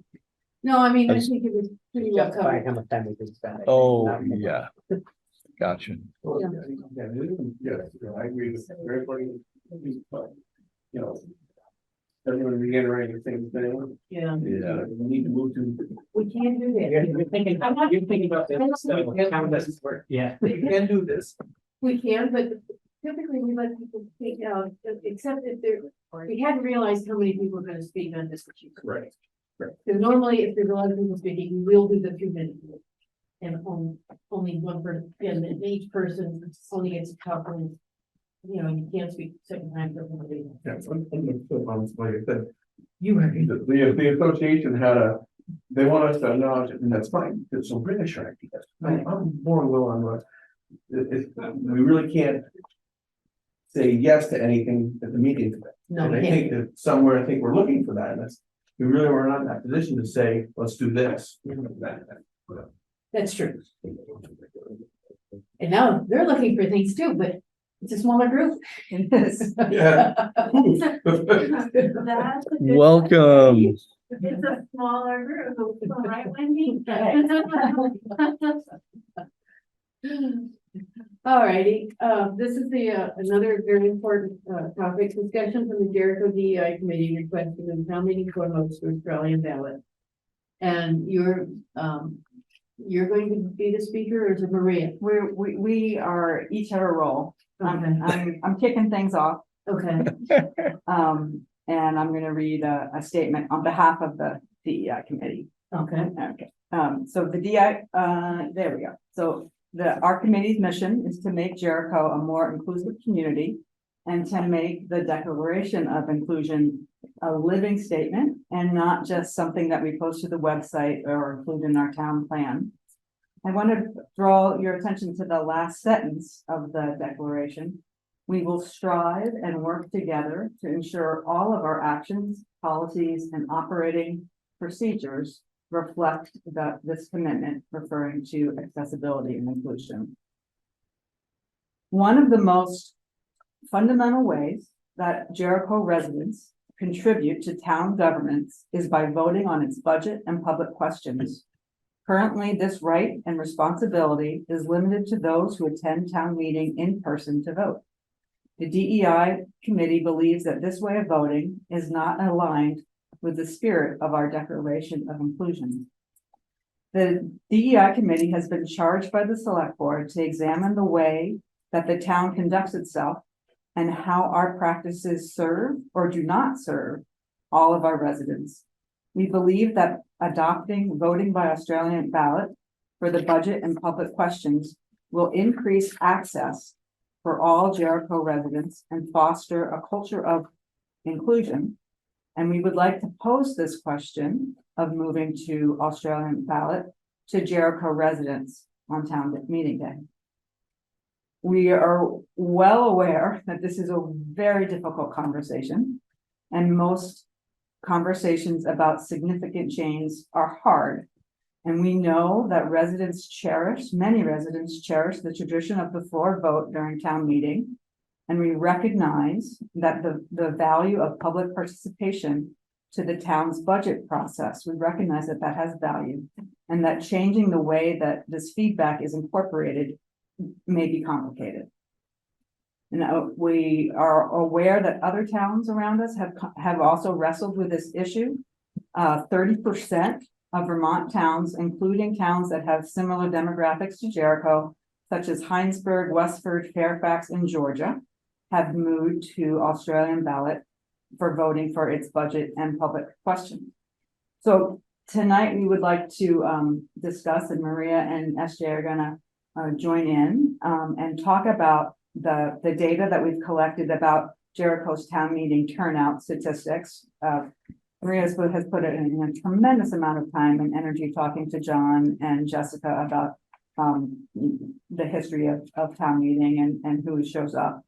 And also a tremendous amount of time in implementing a survey that was on Join in Jericho that helped us gauge public's perspective on how they feel how accessible voting is in Jericho.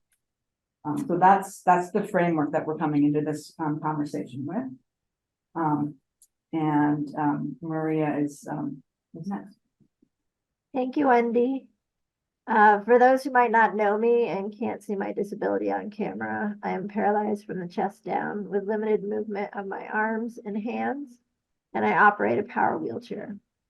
I attended the in-person floor meeting for town meeting when I first moved to Jericho, but decided it was not worth risking my health to force my body to stay past my routine care times to endure the whole meeting, which starts early in the morning and runs 3 to 4 hours long. For this reason, moving town meeting to, say, a Saturday or making it a holiday would not change access issues for someone like me. But I have never said anything about it because I didn't think there was anything I could do about it. People with disabilities often remain silent rather than speak up about issues that affect them. I'm used to having to accept that societal rules and norms do not always include me. Catherine knows the story, but as example, In 2016, I campaigned for weeks to become a Vermont delegate to the Democratic National Convention, and I received the most votes of any delegate elected that year. But when I arrived at the convention center in Philadelphia, I was forced to sit in an area separate from the rest of the Vermont delegation because no one from the party bothered to work out how to seat delegations with physically disabled delegates near wheelchair accessible sections, even when I notified them of the potential problem far in advance. We invited Kate LaRose from Vermont Center for Independent Living to present at our most recent DEI meeting on Monday. Hopefully members of the select board were able to watch the recording we forwarded to you. Her presentation shines a light on an important but often forgotten issue, that people with disabilities are unable to fully participate in civic life, despite Title II of the American with Disabilities Act, stating that people with disabilities must have equal opportunity to participate in and benefit from state and local government programs, services, and activities, including all meetings and elections. During the pandemic, the shift to hybrid and virtual events gave many Vermonters, especially those with disabilities, newfound accessibility to civic life. My being able to attend select board meetings remotely, like tonight, or the ability to join the DEI committee because it is run virtually, are two great examples of this. Having the ability to vote on all articles related to town meeting via Australian ballot is another.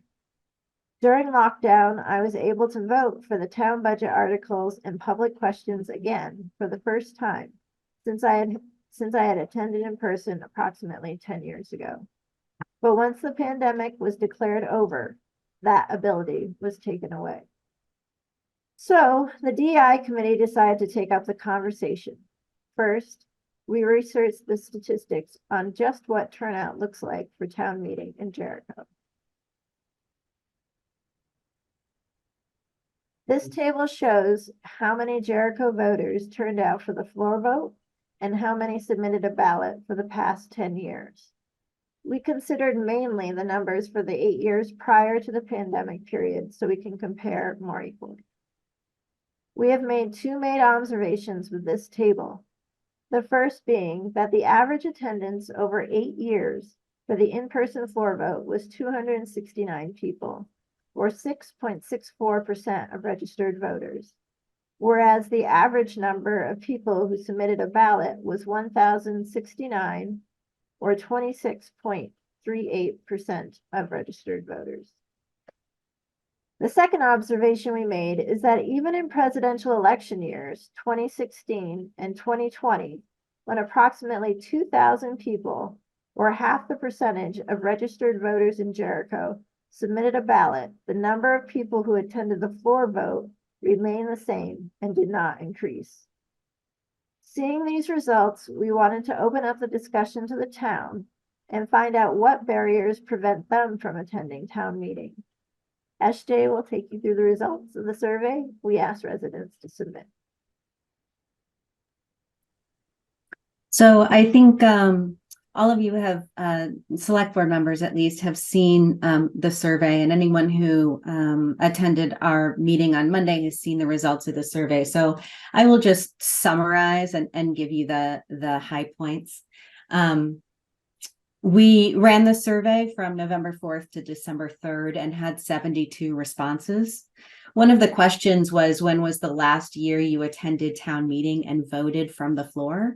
And I was kind of happy to see that we had a good representation of survey respondents who had both attended recently, attended not so recently, and 37.5% of our respondents had never attended town meeting. So we were getting feedback from folks who do attend town meeting or have recently, as well as those who haven't for whatever reason.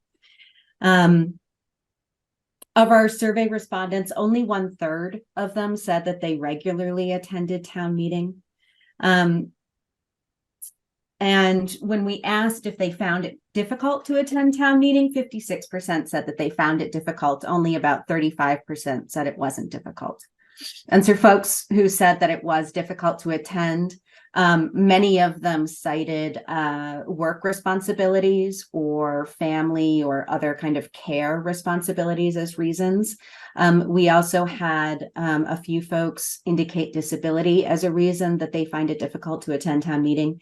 And then we had an open text field for folks to put in some responses. I just added some of the common ones, which do kind of fall under the disability work and family care responsibilities, mainly around health risks or fear of public speaking, or just the timing and the duration of those meetings. Some of the other data points from the survey that I just wanted to highlight: 90% of the respondents agreed that Australian Ballot would provide greater access to town decision making for those who are unable to attend, which makes intuitive sense. Only 14% thought Australian Ballot would negatively impact Jericho's democratic process. And 74% said that they'd be more likely to vote if they could vote by Australian Ballot. I think all of those takeaways are kind of intuitive and make some sense. But again, it's nice to have neighbors filling out surveys and getting their response, and then also again thinking that these are responses from folks who both attend regularly and who've never attended, or maybe only attended once or twice. So, given the results of the survey and our mission to create a more diverse, welcoming, and equitable community, we, your DEI committee, advises the select board to add these articles for the 2024 town meeting as a reflection of its commitment to ensure civic life in Jericho to be equitable and accessible to all. I'll finish with a quote from Kate's presentation. Accessibility and inclusion don't happen by accident, and they don't happen by virtue of good intentions alone. They happen because of the unwavering dedication and commitment to equity by people such as yourselves. Thank you. Thank you.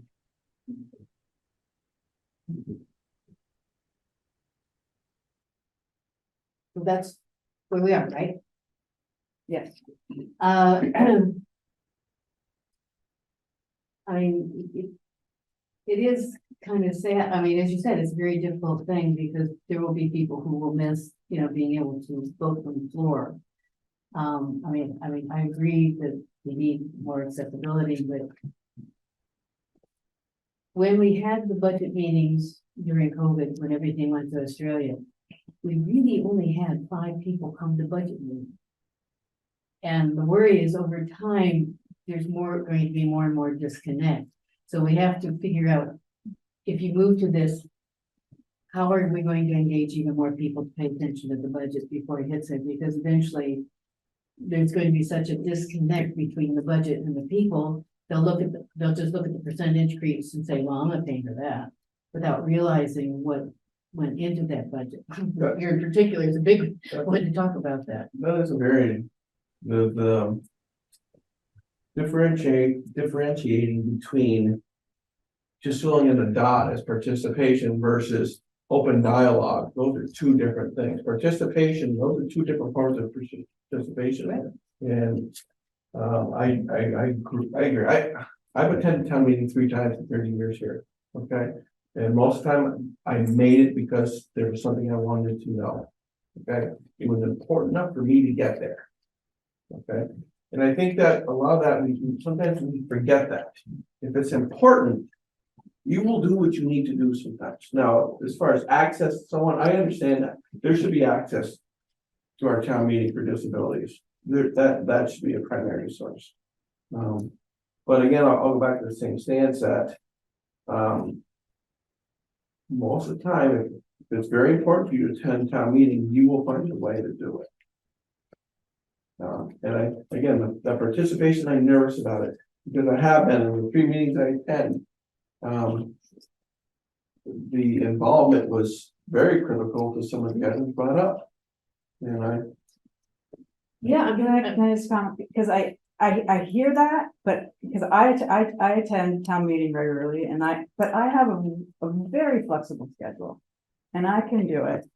And I'm of a certain privilege that I can take time off from work without penalty. I don't think that is true for everyone. I agree with you, Lee. I think, I'm not disagreeing with you on that. Yeah. But that's the tough part. Do we? It is. What portions do we work to make that accommodating to? And if we do that, are we gonna get that portion? That's my worry. Right. If I may, oh, sorry, Sabina, go ahead. Hon. No problem. I was just gonna say that it came up at our planning meeting the other night, and in terms of the lack of attendance at the formal budget hearings, do you think that if people knew they couldn't do anything at town meeting, right, if that was off the table in terms of changing something on the floor, do you think that would swing people to come to those meetings and with that itself increase participation, because then that would become the time to talk about it? And I would like to think so, but the examples she cited were COVID years where there was no town meeting. Those were the opportunity. Other than that, it was on the ballot. And the examples she's talking about were years where there was no town meeting option. yeah, but My first two, though, right? I mean, like, I probably, people were scared to come out.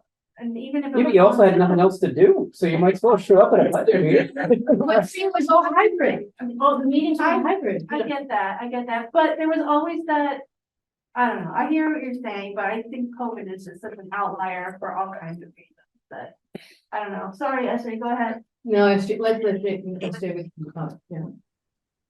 If I may, what just happened 10 minutes ago was an excellent opportunity for you to have a discussion about adding $5,000 or $10,000 to the budget with a group of citizens who carved out time because they did think it was important and they were privileged enough to be able to come and made an excellent presentation and argument, and asking them to come again to another budget meeting when there was no indication on your part that you would even consider adding that as a budget line or increasing the budget.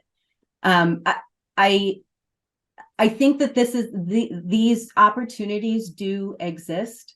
And yeah, but we were asking a very specific question. If I went to the town, if I did this from the floor, can you do this? And so that we were just answering his very specific yes, and a response could have also been, you know what? This is important enough, and this is something that is something that we agree with, and we've been trying to come up with ideas. We've asked you for ideas, you've brought this to us, and we're doing the budget right now.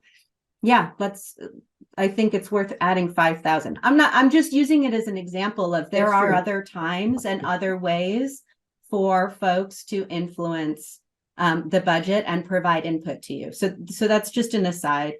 The other things that I want to say are that we are, and you are, going to have a lot of big ticket items coming down the pipe. We as a town that are going to be transformational and huge.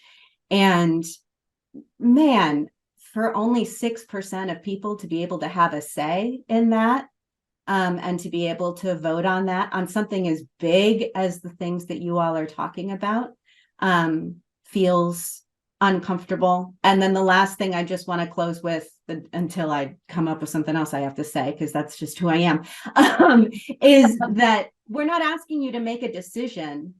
And you don't have the power that I'm aware of to make the decision. All we're asking is to have the articles so that we can discuss it on the floor. And unfortunately, many of the people who are unable to, not just who maybe don't find it important enough, but who do find it important and are unable to attend, aren't going to be able to be part of that discussion because it has to happen on the floor and because we can only vote out on the floor. But what we're asking is that the town have that discussion. I'll explain it to you. That's the only place where the budget can be amended. I understand that's where the budget can be amended. I'm talking about the option to move it to. The yes, no questions have to be right now, the yes, no questions have to be on the floor. It's statute 17 DSA 2680. And where you only can change town meeting days or town meeting to town, to go to Australian ballot, has to take effect. Voted on where your regular town meeting is. And that's on the floor. So how does? I don't understand all this stuff. And the more I learn about it, the more frustrating it gets. So how come the town garage? Because it's a bond vote. Bond votes are always by statute by Australian ballot.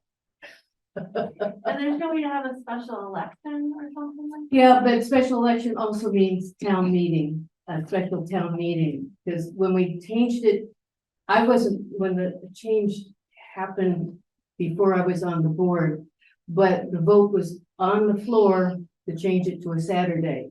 And to change it back was on the floor because that's where town meeting happens, is on the floor. That's the official town meeting. And then the other thing is, just to give you a heads up, once it's changed, it will take effect the following year. Right. Is there any provision for voting by proxy in the town meeting? I mean, I've been to other places where you can turn in your vote in absentia. Not that I'm aware of for town meeting, because it was all in statute. Because maybe it's a possibility. Well, I went through all the statutes for, because the select board handbook has the statutes and I went to the statutes themselves and stuff, and this is very specific about.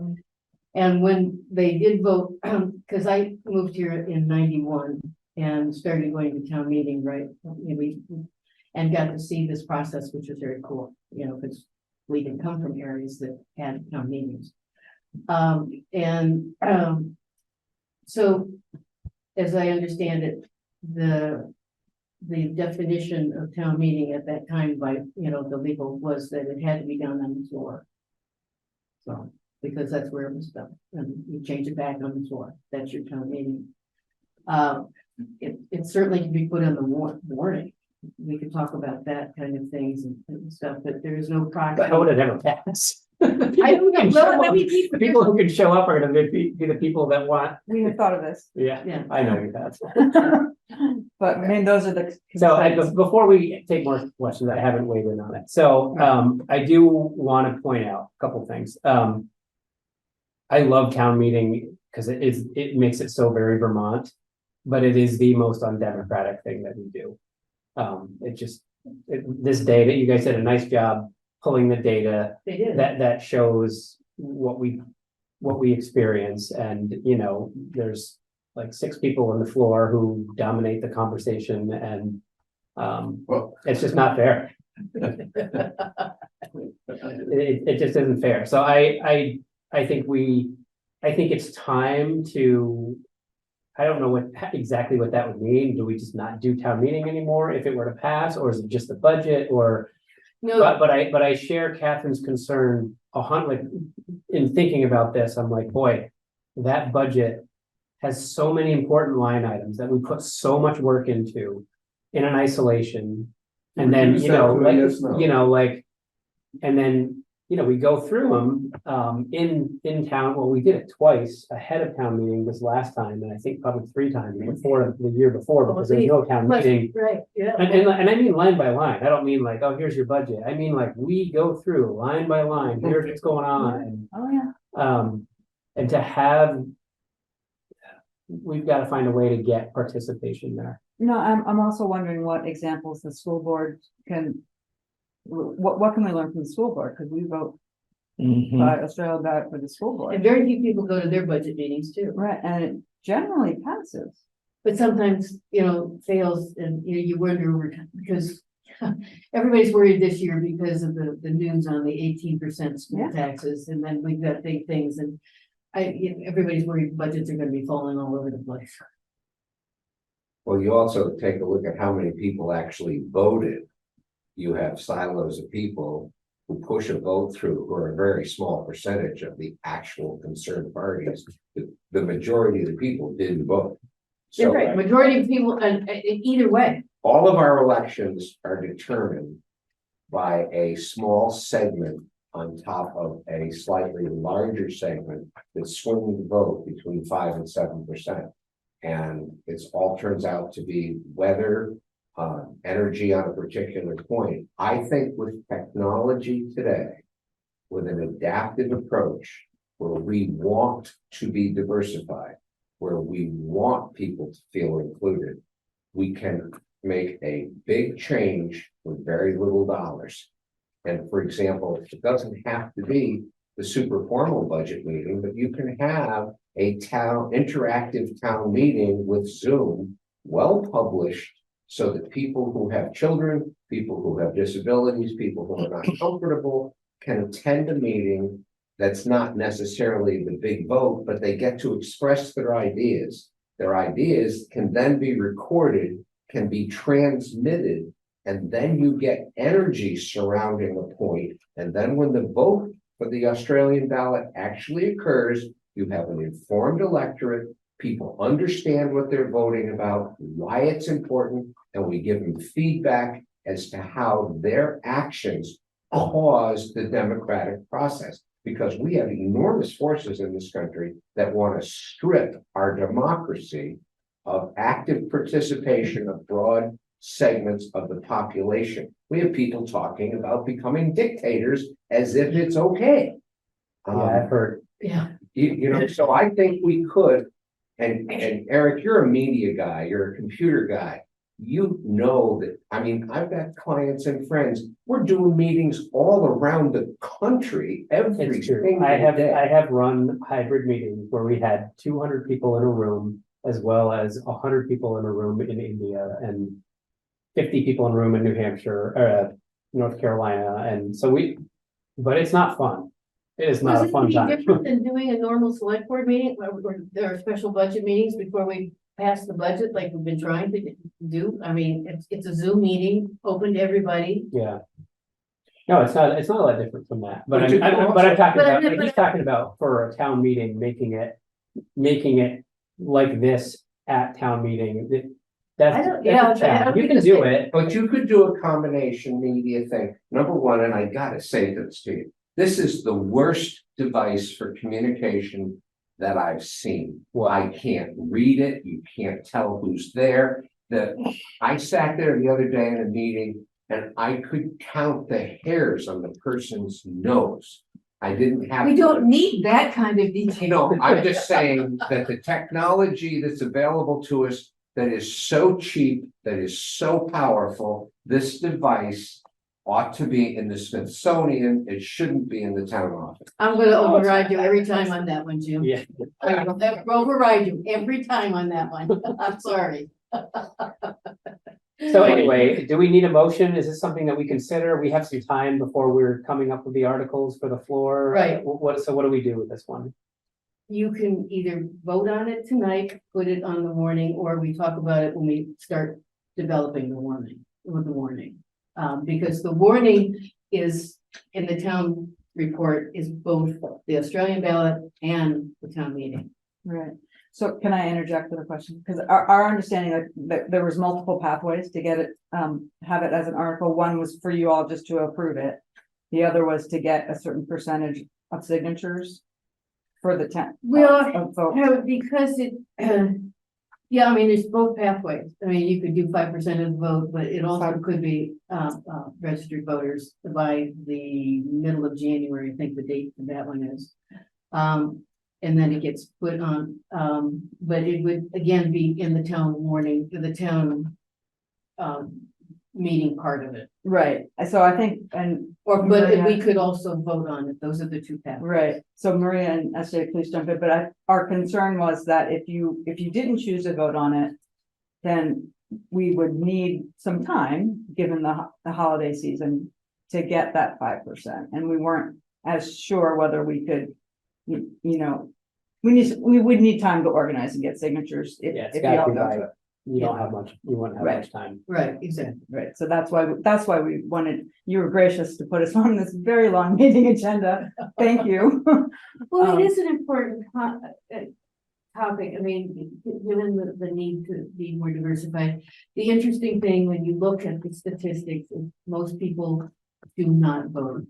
I mean, it's less than the majority, either by Australian ballot or on the floor, do not vote at our elections. Currently. But we're talking about the people who want to vote and can't. Yeah, But exactly. Maria, please go ahead. Yes, I mean, with 269 people, an average every year, and you've just said you've tried to move it to Saturdays, it didn't increase the number.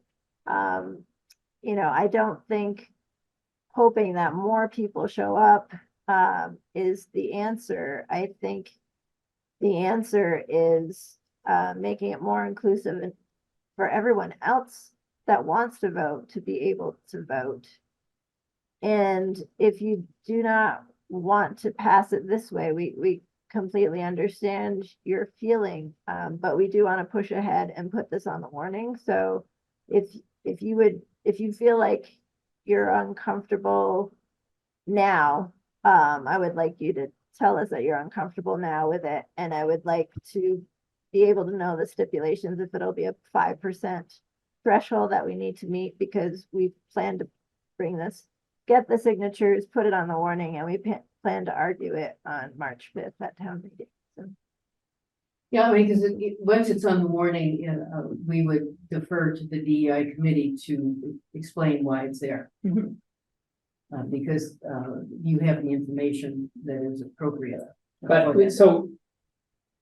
so like I said, I am in favor of it. I'm considering making a motion for it. My challenge is, I don't know exactly what it would look like, you know, and I feel like the motion might need to include exactly what it would look like. I think it's those right there. These two articles that need to be added. How convenient. We just happen to have. And But, okay, but I get that, but does that mean town meeting goes away? It does. 100% goes away. We don't do 100% it. goes We don't away. meet every. Just to interject, it actually. You do have the informational meeting. These are. That's required. Yes. Excuse me, Catherine, these are two different articles. They both don't have to be approved by the people on town meeting day. They could just approve the public questions, and then all public questions have to go to Australian ballot, but the budget continues to be done from the floor. So the two articles will go on the petition, and people will sign for those two articles to go on the warning. But on the day of town meeting, only one or both or none of them can pass. Well, that is true. I mean, but the key is, I mean, if you want to be inclusive, I mean, the idea is that people vote by Australian ballot. I mean, but his question was, if these both are passed, then there is no town meeting. I mean, that's right, but I don't want to. I don't want to just say that means the end of discussion for the. Oh, no, nobody's saying that. It's just saying it's the end of the real town meeting.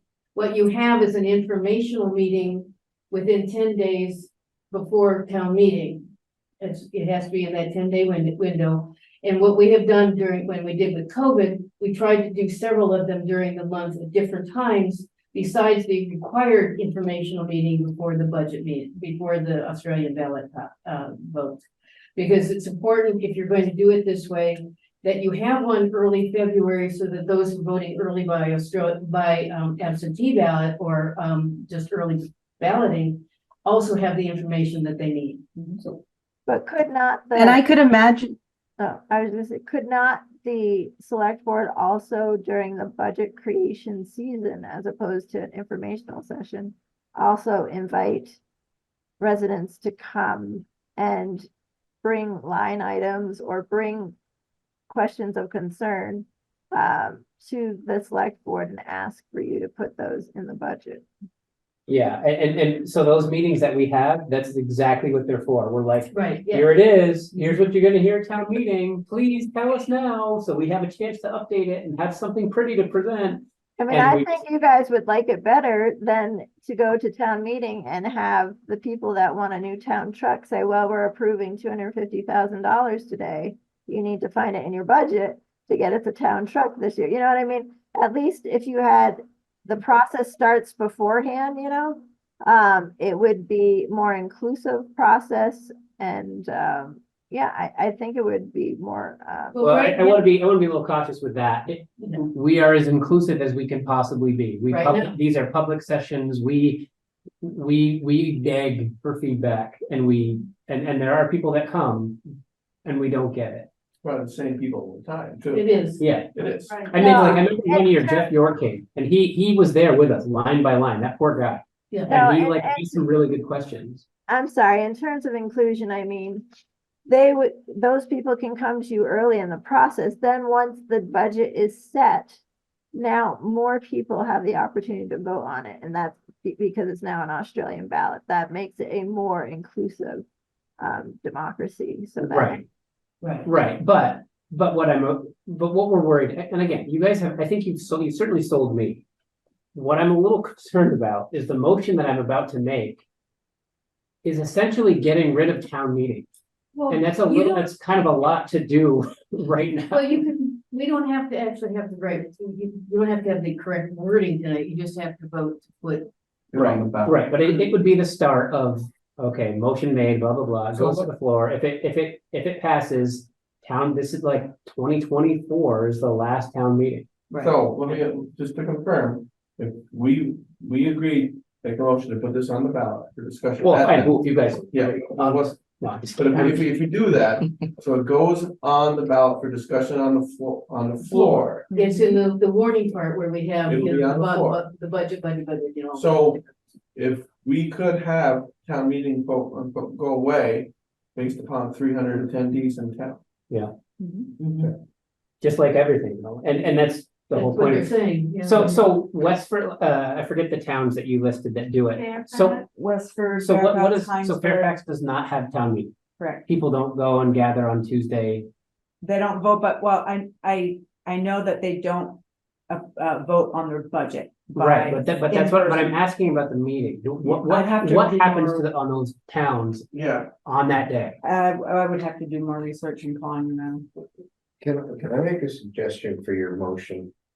Jericho wants to have a more effective democratic process that is inclusionary, which includes more effective use of Australian ballots. You don't have to put every single item onto Australian ballots. You do not have to eradicate your town meeting. You can have adaptive town meetings. And the other thing is, those people in Montpelier are supposed to be responsive to us. So as we go through this process, we give feedback to the people in Montpelier that we want to see these types of changes that loosen up the statutes, that allow us to do what these people are asking us to do. Because I think if we don't do this stuff, if we do not engage larger numbers of people, we have a pretty significant risk in this country of losing our democratic process.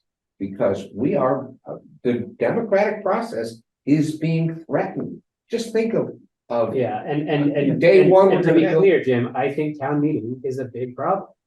Like the fact that it's the coolest thing that we do in Vermont, and it's also the biggest problem, right? Well, yes, but I think because there's you adaptive- show up every time, I because think you've got there's a lot of stuff to care I think about. there's adaptive methodologies where we can take advantage of technology, we can take advantage of marketing, we can take advantage of inclusionary things, and we can bring people in as part of the voting process to participate in social interactions, and we pull key things off.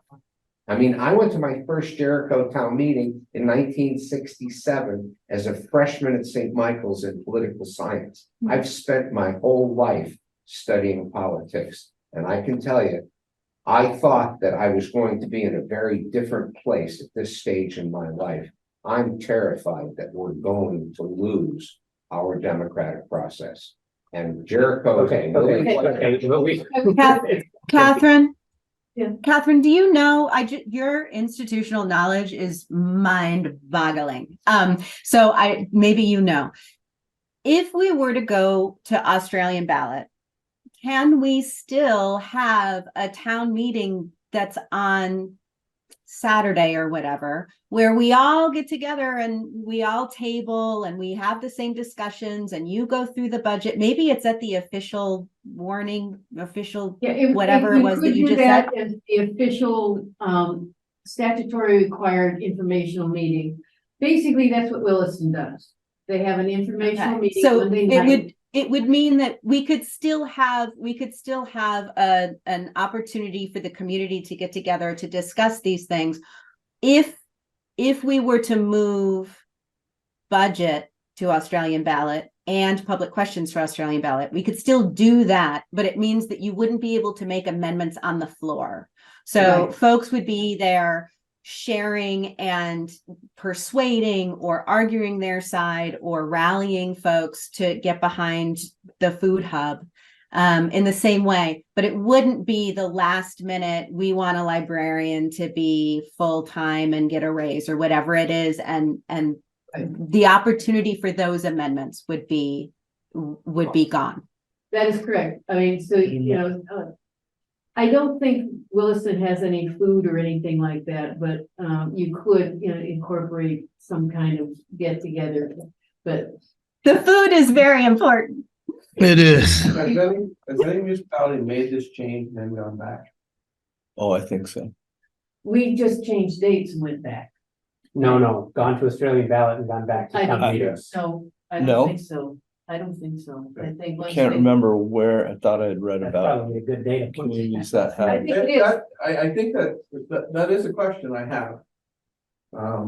I mean, We can find that out. Like, But we you- should have the but you secretary- can't do it. It's the same process. Yeah. It'd be the Once you exact go same to Australian ballot, then you have an Australian ballot to say we're going to go back to town meeting. So what if we do this? I don't want you to go spend 100 hours trying to get 5% of residents to sign. There's about 200 and some people. You'll, About 200 something. I promise that I will make a motion to get something on it, but I'd like to understand a couple things. I'd like to know what Westford, Fairfax, those towns that you listed, I'd like to know what they do on town meeting. Do they have a meeting where people can still go and feel like we're Quakers still? Or do they just not do it or whatever? So I'd like to understand that. I think Joe's question was great. Has any Vermont town gone from town meeting to Australian ballot back to town meeting? If we could get those answers, and then it'll give me a chance a little bit to think about what we want to do. I'll be 100% open. My grandfather was a moderator of town meeting for 35 years, and it feels a little weird to be the guy to shut it down. That's part of my hesitation. I think we have to remember, we're not shutting it down, we're posing it to the residents for a vote. That's true, that's true. But it would, It's a different. It's not on you. but it would be this, I mean, you guys started, I guess, so I could. Collected all. For election, maybe Eric, Catherine should have. Think of this as He knows- evolution, Yeah. not destruction. Maybe it's my way of avoiding being nominated to, I mean, I think he stopped running for. I think moderator we like need 20 you to- years, he like got voted in by. Adapt some of your grandfather's manners. Yeah. I can still remember him. So anyway, if you could get those for the next select board meeting, which apparently is 4 days before Christmas, Yes, it is. then I would be willing, it needs to be a short discussion, just, Cause I'm gonna start talking the budget. yeah, and then Can Can I just ask if we do get those answers for you, what is it that you're looking for that will help you decide? I want to know what I just want to know what happened to town meeting on those, for those towns. I would say he's asking for a gestalt, says, this is how, if this is voted on, this is how we are going to maintain all of the positive I feel like if the of our board, current process. yeah, It's a full package. yeah, I think if the board is making a motion, we need to understand what we're doing. And I understand all of your data and I understand all the importance. What I don't know is what happens, what does town meeting look like after? And I feel like I should understand that before we were to make that motion. That's all. Yeah. It's pedantic a little bit because I No, promised that we're understand gonna put that. something out.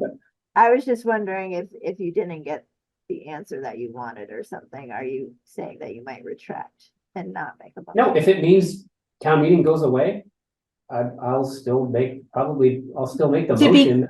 I want to know what I'm talking about. Okay. To be fair, though, Eric, you're one of three. And I think the DEI committee feels strong enough about this that we will get signatures if your two fellow select board members don't vote in favor of the motion that you promised to make. So true. that's I'm why only I think we're a promising to make the little, motion. we're I'm a not little promising sensitive. how they'll vote. That's a good point. What I will say, though, is that information that we can provide to you can help you decide how you want to phrase what the articles are. So perhaps you want to put a sunset clause in that says we'll do this for 3 years or 5 years, at which point we'll bring it back to the people to vote. And do you know what I'm saying? Like you may be able to. I don't know, statute might allow that. I think that's what Charlotte did. Yeah, you basically put in your motion that a future Australian ballot will include the ability to stop doing it by Australian ballot. Right, because you have to do it either way. That's Thank true. you very I much don't for know all the how work my you've done. fellow select board members will. Those majority of people who don't vote to come out. They will have even more inclusion. You couldn't put out enough food for some people to get to the vote. That's The survey question we should have asked. What's your favorite food item at town meeting day? Edibles and recreational things, Mike. Yeah. Barbecue. Beer. Thanks for all the work. Yeah, this is Thank nice. you. A nice job. Thank you very much, Wendy. You really have done, Nice sharing, you've done a Maria. lot of work. Thank you. Thank you. I'm sure you're overdosed with Manson already. We still have a lot of meeting yet. He's Yeah, we're about halfway through. so self-actualized. Give me the paper, I'll sign it. Poor Joe. Oh. This is gonna be a record breaker. Yeah, it is. It really is. I need to look at now because I can't sign red. That's right. Anyway, next is select board updates. Who wants to start? I don't. I have just have a very short one. It's that the town hall had a nice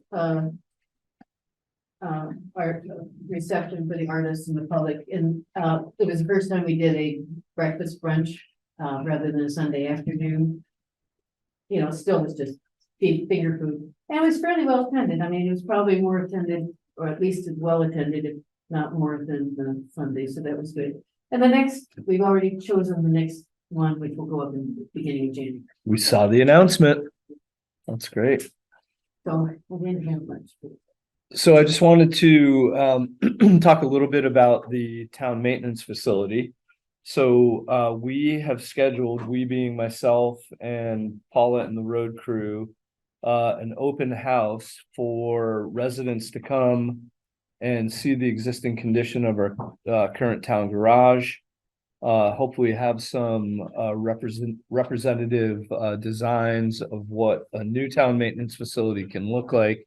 That's going to be from 1 to 3 in the afternoon on Saturday, December 16th. Can I make a suggestion, John? Sure, absolutely, Joe. So when I toured that Monday or Tuesday, I stopped in. Oh, you did? Oh, cool. I did. I did not stopped know in, I that. called Paul, I said, can I just pop in? Yeah. I got to meet Bob and who's the other older gentleman?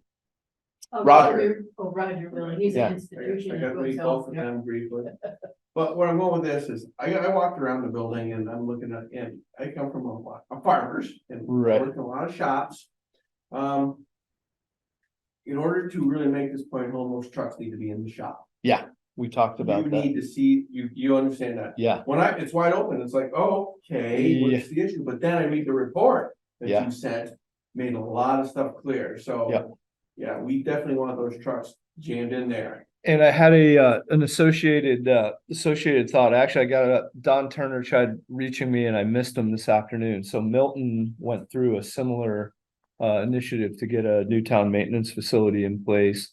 So I heard that they also produced a video. So I wanted to get more background on what the content of that video was. Seems to me that part of that sort of video introduction and rationale should include video of either the new St. Albans Town Garage, so people can actually see a rendering of what the new town maintenance facility would look like, and then have it, I think it'd bring greater context and meaning to the severity of what we're kind of up against and needing to replace ours. So yeah, It's a date, Saturday again. Saturday the 16th from 1 to 3 in the afternoon. I think all the guys are going to try to make it and be there and meet with residents and talk from their experience and perspective about the value that the new town maintenance facility would bring, looking ahead to a bond vote. The governmental audit with Matt Young from Ascent Consulting is underway. We did a meeting, kind of a kickoff meeting with Matt, Paula, and I last Friday. He has asked, he has contact information for each of the admin teams. So, and he's provided them with some preliminary questions about roles, responsibilities, current projects, based on an average week, which is really hard to get our heads around. What kinds of what kind of work activity would we be undertaking, and for how many hours? So he's trying to get pretty granular pretty quick, and we're looking forward to the outcome of that. We already talked about it. All the speed signs are currently operational. I have to, so there's a whole blinking sign that's gone from the village. Yeah, I thought there was one at that crosswalk by Chris Cleary's at one point. Well, there is. It's still there. Well, that's what I thought. I mean, I'll go look again, but there should be one on that.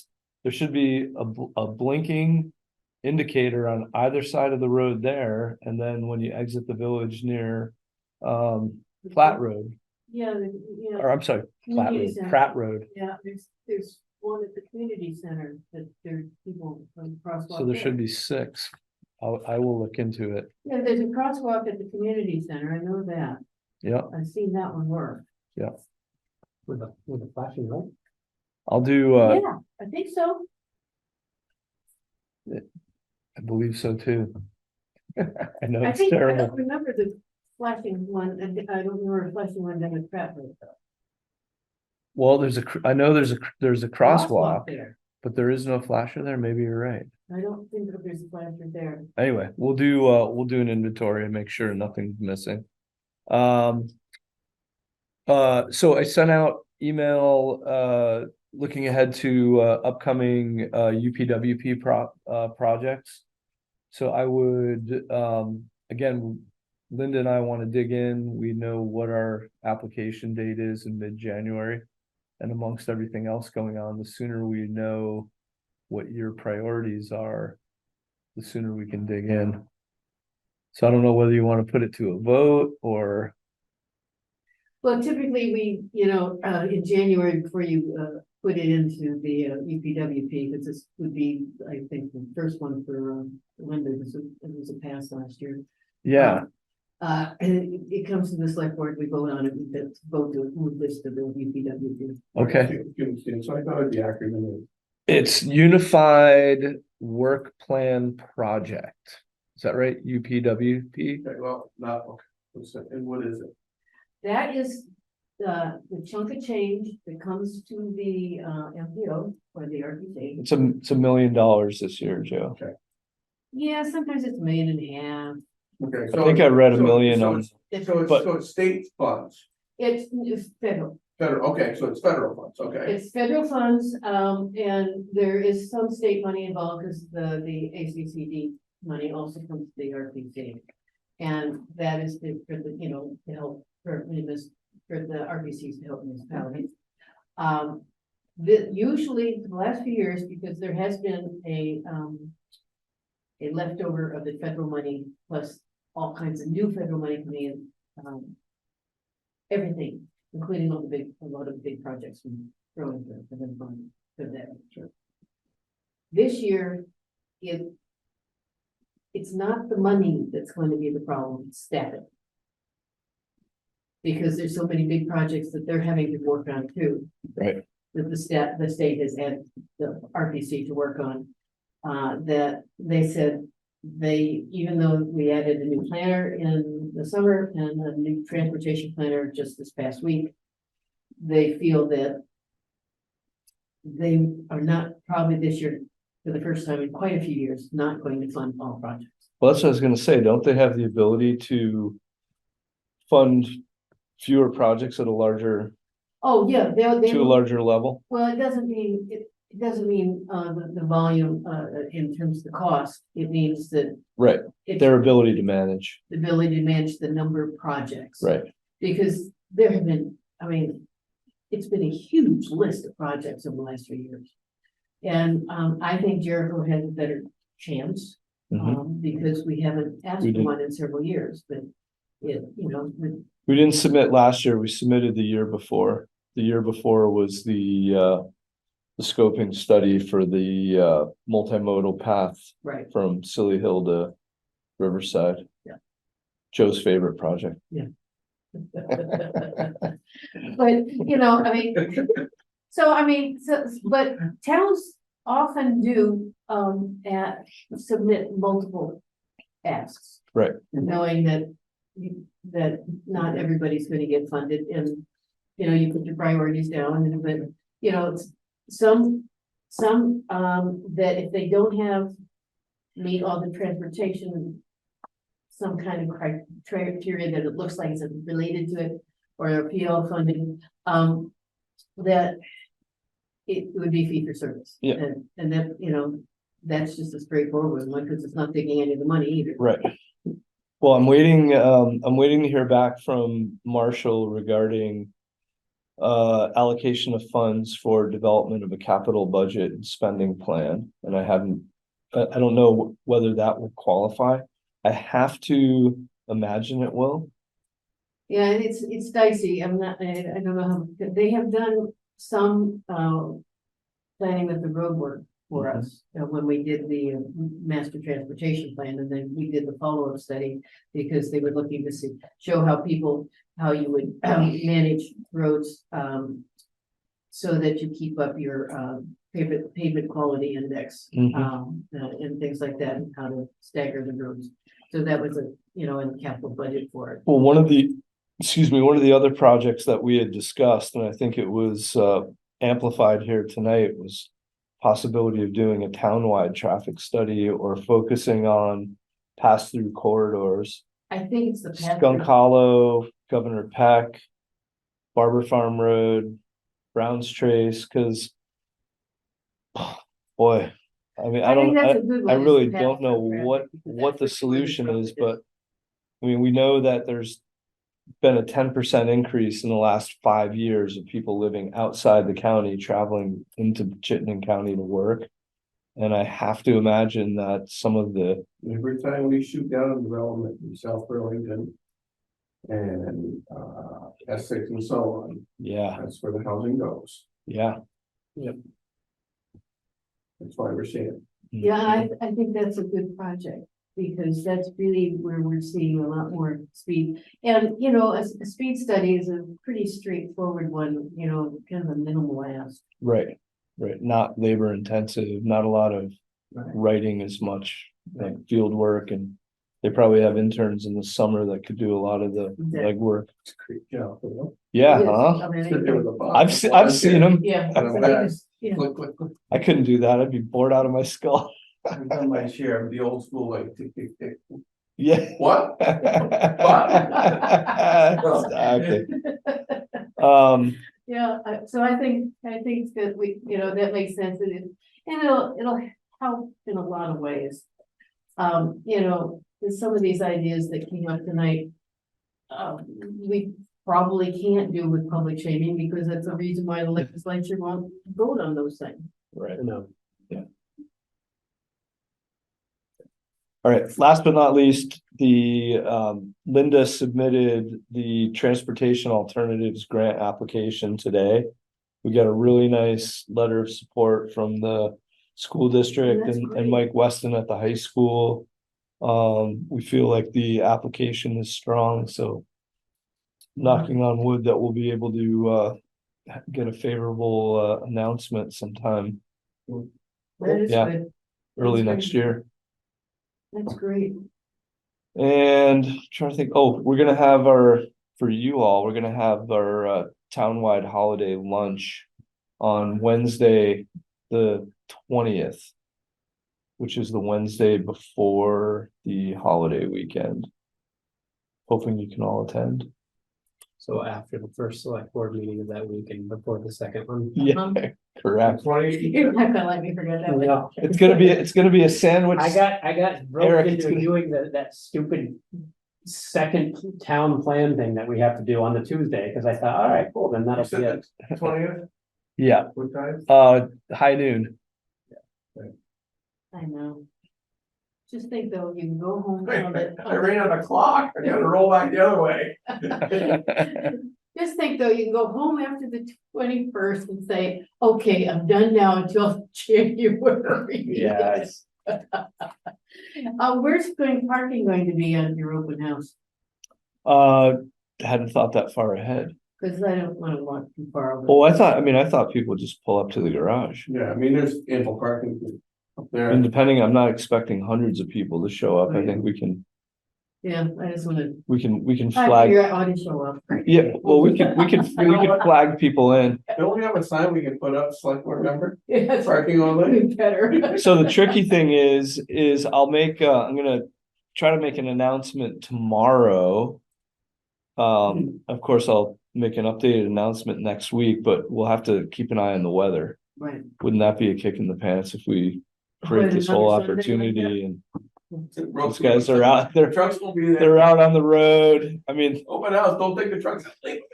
we could, wait until people show up to mobilize. You can see them pull out and be very dramatic. I mean, at least this Sunday is gonna be just a humongous amount of rain. Yeah, Keep open, I'll change the forecast. yeah. More rain, humongous amount. Temperature And they- drops they a couple think it's degrees, we'll be possible in the money. temperatures get 50 or 50 or above 50, that you might see some localized low level flooding. Because of the mountain. Oh, that does not bode well for our beautiful developing snowpack. My first outing on uneven ground is not going to be in the rain. I didn't want to go back to the hospital. That's a great idea. So we're going Saturday this week and then. Working another. So, okay, the price is not the issue. So Eric, it's your turn. Oh, we Anything? got the minutes, I'm sorry. I don't have, I read the minutes, I didn't find any issues. Me neither. I only found, my only question was, I couldn't remember whether it was McMillan or McMullen. McMullen, So that's spelled wrong. it is. Line 571. Let me find that. Hang on one sec. Because I thought it was McMullen, but it says McMillan on in the minute. 571. Wow, that was a long one. Yeah. It was a long one. 10:18 when we adjourned. Yeah, I know, that was an early one. No, sorry, 10:17. No, 10:18, yeah. We were minute executive session. Yeah. Is that it? Yeah. I'll make a motion to accept the minutes, with the suggested change of the minutes of 11/16/23. I'll second that. All those in favor say aye. Aye. And with that, I'll make a motion to go into an executive session because premature disclosure of the information would be detrimental to the parties involved for reasons of personnel and legal. And I'd like to invite John Abbott to the session. Boy, this is a one invitee show. I accept the invite. All those in favor say aye. Aye. Good night, everybody. Night, everyone. Aye all.